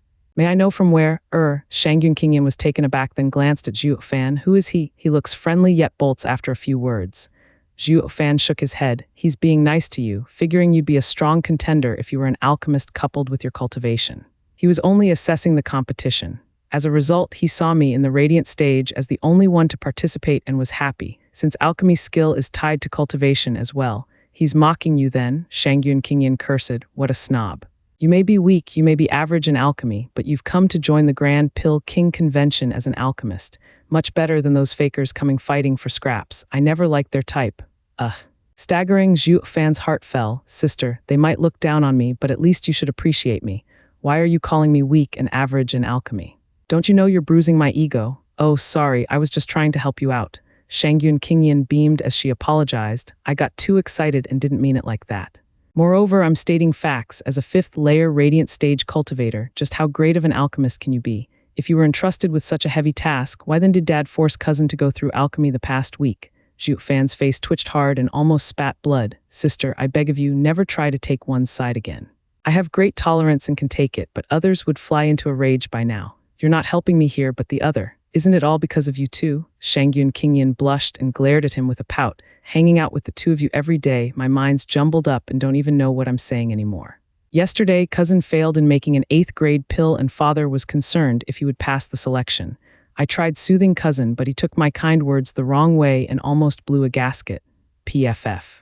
Zhuo Fan almost laughed out loud. Shangyun Qingyan was flabbergasted, beating his spin in embarrassment. What are you laughing at? It's all your fault for teaching me this. I didn't teach you anything. You're just a natural when it comes to cutting someone down to size, ha ha ha. Don't laugh. The light punches kept coming, with Shangyun Qingyan looking distraught. My Shangyun clan is one of virtue. The only reason I became like this is because I spent too much time around you. It's all your fault. Can't you be more gentlemanlike? All the time you only know how to talk back and mock, ruining your son and even a lady like me. Don't blame me. Who told you to stick around every day? No, it's all on you. The two argued in front of everyone, having fun regardless of the audience. Only one pair of eyes watched them with hatred and fury. It was none other than Shangyun Yulin. To not cast any doubts on them, the Shangyun clan planned for Shangyun Yulin and Zhuo Fan to act like strangers. Zhuo Fan was registered in Flying Cloud City, so nothing he did was eye-catching. While Shangyun Yulin had to be subtle about it before falling back, faking that he was like everyone else, attracted by the Pill King convention. This way, with one egg in another basket, the chances of failure dropped. At the very least, if Shangyun Yulin was found out, there was still Zhuo Fan safe, making the Gu household safe in turn. Shangyun clan's plan was ingenious, just that they omitted this young master's mood. Watching the two having fun, Shangyun Yulin was about to explode, with veins popping on his hands. Oh, is brother an alchemist, a soul harmony stage cultivator too? A most unfriendly voice sounded, from the same man who probed the others before, showing his fake smile. Brother's alchemy must be amazing, in the 9th grade I bet. May I ask from where? Shangyun Yulin spat. Buzz off. What did you say, brother? His anger made the words somewhat unrecognizable, and the new guy asked again despite the danger he was in. Squinting, Shangyun Yulin showed a nasty grin. Do you want to know my master? Humph, he is the most amazing man in the central area that everyone knows. But I can't say it here. Let's go somewhere quiet and I'll tell you. Shangyun Yulin walked to a corner and was gone. The man was excited as he followed, but just as he made a turn, his mouth was covered. What followed was an endless string of dull sounds as punches rained down on the hapless fool. An hour later, Shangyun Yulin came out in the light looking refreshed and smiling. Ah, much better. He went back to mingling, with a faint groan coming from behind. A bloody hand stretched out of the corner before slumping down and slowly crawling out was an unrecognizable man into the light. He cursed, what the frickin' hell, we were just talking. Why the violence? What did I ever do to you? I didn't kill your father nor steal your wife. Sob, how was he to know that the man he accosted had indeed had his girl taken? Just that he couldn't vent on the culprit and had him be the target instead, since it just so happened he was the wrong guy at just the right time. It was just now his day for this unfortunate soul. Wiping the blood from his nose, he gnashed his teeth. Curses, wait till I'll tell on you. With a creak, the manor gate opened and a soul harmony stage guard stepped out and cupped his hands to announce, Alchemists, the Lord welcomes you. He turned around and led the way in. The crowd followed excitedly, eyes brimming with hope. They felt glory was just around the corner. Release schedule, +8 GMT 400 816 2000 from Wednesday till Sunday. 2244444. Prime Minister Lords, that guy is a Shangyun clan spy, no doubt about it. In a lavish and grand hall, 3 figures sat in front. On the left, Prime Minister Bailey Jingwei; in center, Shangyun Feiyan; and on the right, dragon-cleaving sword king Danking Shen. The 3 looked calm, their eyes lowered at the bloody mass below. The man wore a victimized look, his hand constantly wiping his bloody nose as he recounted, Sirs, you must believe me. He is most definitely a spy Shangyun clan sent into Flying Cloud Manor. Glancing at him, Bailey Jingwei had a faint smile. Is the Shangyun clan ever brutal? Are they that cocky to think they can get away with doing something so conspicuous? Yeah, I, for one, would keep my nose down in another's home, avoid trouble like the plague, and not go around beating people. Danking Shen covered his teacup with the most mocking smile. Bailey Jingwei smiled, turning a deep gaze on the victim. His tone was anything but kind. Try to repeat that. Just tell me again that he's related to the Shangyuan clan. Well, his eyes darted all over as he spluttered. Bam! Bailey Jingwei slammed the table. I had you sent out there to scout for information, to be the first outpost. It's to gather information, not to let it go to your head and get revenge. Yeah, an undercover agent is to blend in just like a spy would. Sighing, Danking Shen mocked, but I guess with how the guards are always conceited. They have a hard time staying unknown, ha ha ha. The victim looked hurt by that remark and hurriedly explained, Sirs, Prime Minister, I have been keeping a low profile. Then why are you here like this? A bloody pulp, Shangyun Feiyan barked, pointing at his nose. The man's mouth quivered. Why was I beaten black and blue anyway? I was only talking to him. Bailey Jingwei shook his head and muttered, there are no true coincidences in the world. Everything has a reason. Why is it that of all the quiet alchemists at our gates, only you stand out, and the other left you breathing as well? This shows he didn't find you out as being an agent. Being exposed would definitely have gotten you killed by the Shangyun clan. Yet this didn't happen, only suffering some bruising. Now you're coming here and tell us he's from the Shangyun clan? Ha ha ha, you take us for fools. You think Flying Cloud Manor is your backyard to do as you please?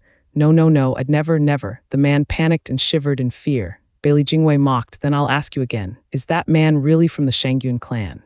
Well, his heart fell, his body shook, and words came hard.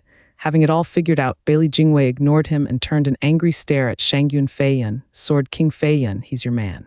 I was only borrowing him for something, but now he even refused to take responsibility for his own mess. I just don't know how to deal with him.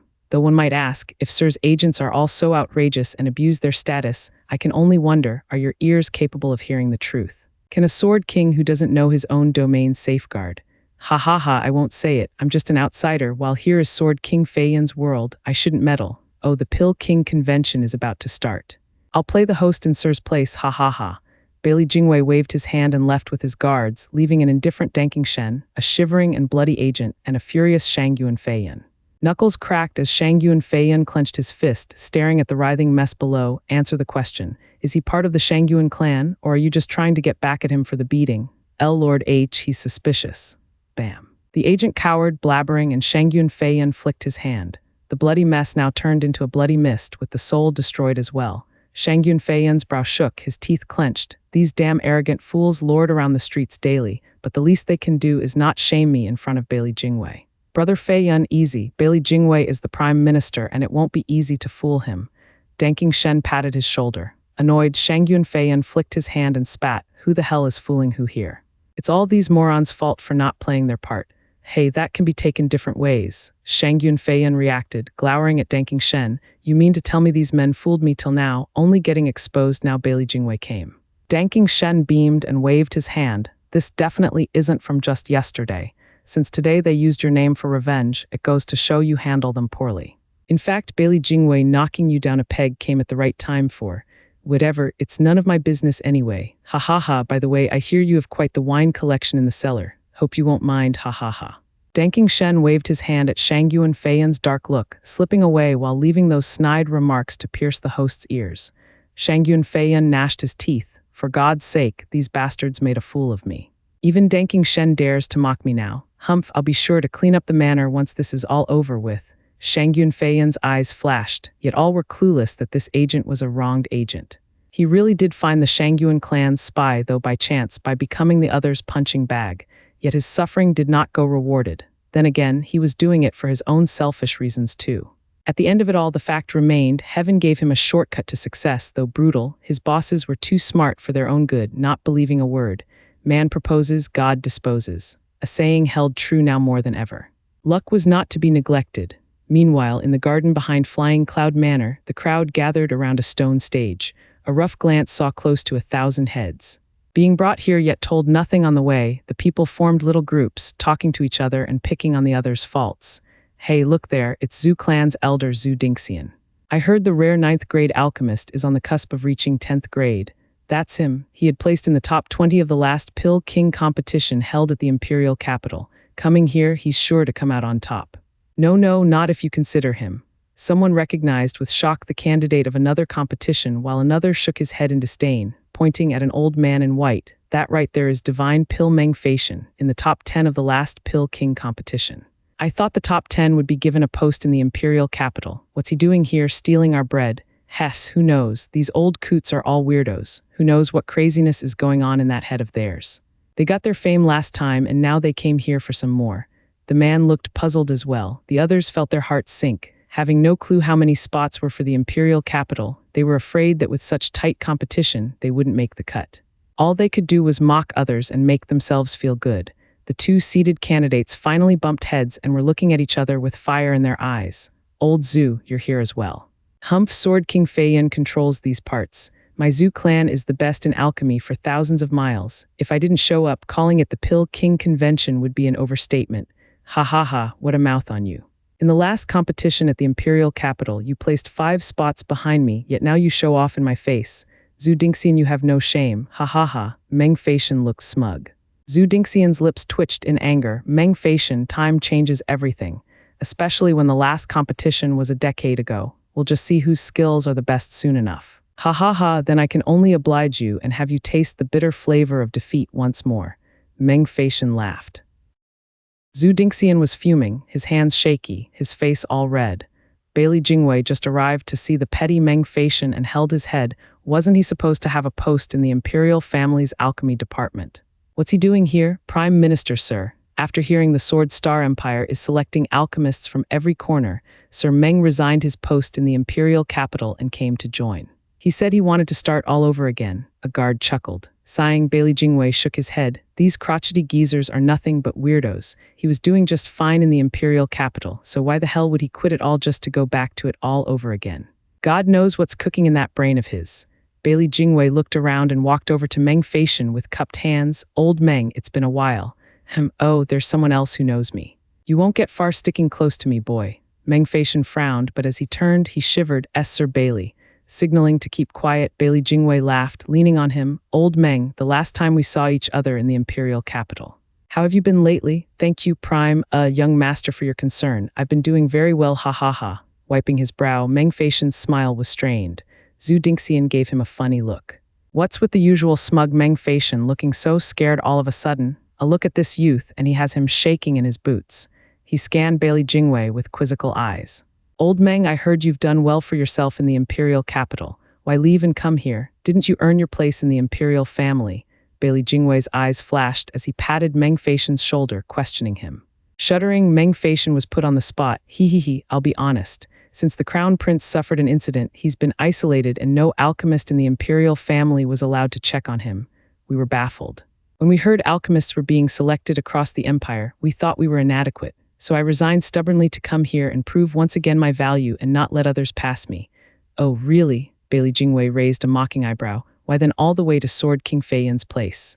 Of the 9 domains, you oughtn't be here. Manhwa's face twitched, staying silent. Zhu Dingxian stepped closer, explaining, Young master, this coot wants to compete with me. He and I have been studying under the same master, always competing, always excelling. But in the last competition in the imperial capital, he got 5 spots ahead of me, entering the imperial family while I failed. Despite the regret, I had no choice but to accept it. Once more, this rare occasion presents itself and I joined with high hopes, but whoever thought this eyesore would show up and ruin things? But he'll be sorely disappointed if he thinks this will be a repeat of last time. As if this win will be mine again, Manhwa was annoyed, flaring his nose. Bailey Jingwei got the gist of it. 2 rivals testing their mettle. The fact remained, for Meng to resign from the imperial capital showed just how much he cared about his rival. Bailey Jingwei patted Zhu Dingxian's shoulder in encouragement. Oh, a fellow brother of old Meng, and only 5 spots shy of him in alchemy. Senior must be a true grandmaster then. A shame the last competition ended like that, but this time will be different. I hope you will both strive hard for the empire. That's all I want, ha ha ha. Bailey Jingwei left with a smile. Zhu Dingxian looked at Manhwa with a skeptical look. Old man, who exactly was that youth? What do you mean who? You'll know once you enter the imperial capital. Manhwa gave him a look and said, Since a man of his greatness does not want to reveal himself, I can only oblige. And so should you. Zhu Dingxian's face fell and mocked. What greatness? Look at you knowing all the secrets of the empire. But isn't it just being a royal alchemist? If you lose to me this time, that spot will be mine. Hee hee hee, when pigs fly, Meng Feishan mocked. Bailey Jingwei walked before the crowd, with guards converging from around to protect him. The clamor stopped then and there, with all eyes on the youth. Zhuo Fan was watching him too, his eyes shaking. He feels oddly familiar. Stepping on stage, Bailey Jingwei waved his hand for them to settle down. Alchemists coming here from every corner of the central area, I'm gratified for your devotion to His Majesty, your desire to help the Crown Prince in time of need, and efforts for the Empire. I shall be presiding over the alchemist selection at the Flying Cloud Manor. The people started whispering, looking lost. Who is this kid? Isn't the Pill King convention important? Shouldn't there be someone with more renown leading it? Why is this kid here instead? What about Sword King Feiyan? Bailey Jingwei easily read their minds. The Pill King convention has 3 rounds to select the best 10 alchemists to go to the imperial capital and heal His Highness. The preliminary and second rounds shall be overseen by me, while the last will be presided by the Sword King in person. A man of Sword King's renown will only meet those worthy of his time. That set the crowd aboil. It wasn't just about the Pill King convention here, but about their worth. If they couldn't reach the last round, they would be seen as nothing, unworthy of the Sword King's attention. Many of the ambitious candidates had a fire lit under them. Bailey Jingwei approved. By getting all worked up, it would force Xianxia clan's spy to stand out. Bailey Jingwei's eyes flashed as he smiled. He waved, and 1,000 guards carried trays to the alchemists with a simple storage ring on it. What? So many precious ingredients, rare treasures, and even ingredients for a 10th grade pill. The people scanned the rings and cried out. The crowd once again stirred in excitement. Many of the alchemists here were dirt poor. It would have been a miracle if they ever got their hands on a 10th grade ingredient, let alone the pill. They got to touch such precious ingredients in this Pill King convention. Their lives were complete. Bailey Jingwei watched them with a grin, pointing out alchemists to his guards. Kick them out. Yes, sir. The guards moved with purpose, hoisting the alchemists like some chickens and dragging them outside the manor. The people were indignant, to say the least. What's going on? Why are you throwing us out? You've been eliminated. Bailey Jingwei smiled. The men complained. Why? We haven't even started refining, so why kick us out? Alchemy needs a calm mind. If you can't even control your joy from seeing 10th grade ingredients, it only shows you're not great alchemists. Bailey Jingwei disdained. The men kicked out naturally responded in a bout of rage. Screw you. We're just poor alchemists, not like you in the Lord's employ, who wouldn't be excited to see such great ingredients. I won't accept your rule. Bailey Jingwei shook his head. The crowd whispered. The Pill King convention turned out to be harsher than they realized, even involving an alchemist's joy. Wow, it's my first time being at such a tense competition. Xianxia Qingyan smacked her lips. Zhuo Fan nodded with a smile. But looking back at Bailey Jingwei on stage, he turned grave. It might look like it was out of requirement of an alchemist, but what Bailey Jingwei did was eliminate the ones less likely to be Xianxia clan spies. Xianxia clan was the best clan in Eastern lands. No way they would bat an eyelid in front of some meager 10th grade ingredient. So while it looked to be selecting alchemists, it was more to filter Xianxia clan spies. I just knew the Pill King convention was a trap. Now I know why I found him familiar. He's just like Zhu Chengfeng.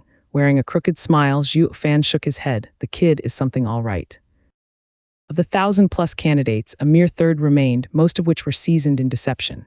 As for the rest, they looked at each other stumped, grumbling to themselves. What kind of preliminary round is this? Bailey Jingwei's eyes flashed. Now that the extras are out of the way, we can start the preliminary round. Everyone chilled, having lost their early disregard of this youth. It never crossed their mind the alchemist selection would be so cruel. It hadn't even started and only a third was left.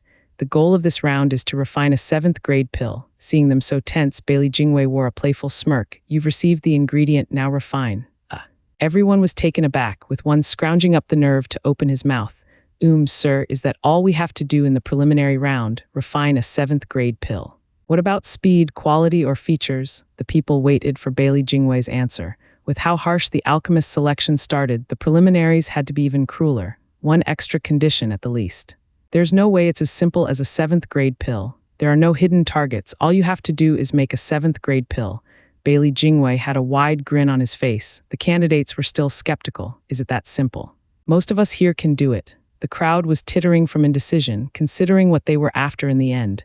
Don't just stand there, hurry up and start. Bailey Jingwei saw them with that dumb look and urged them. He was better off not saying anything as now everyone's eyes shone, having figured out the aim of the test.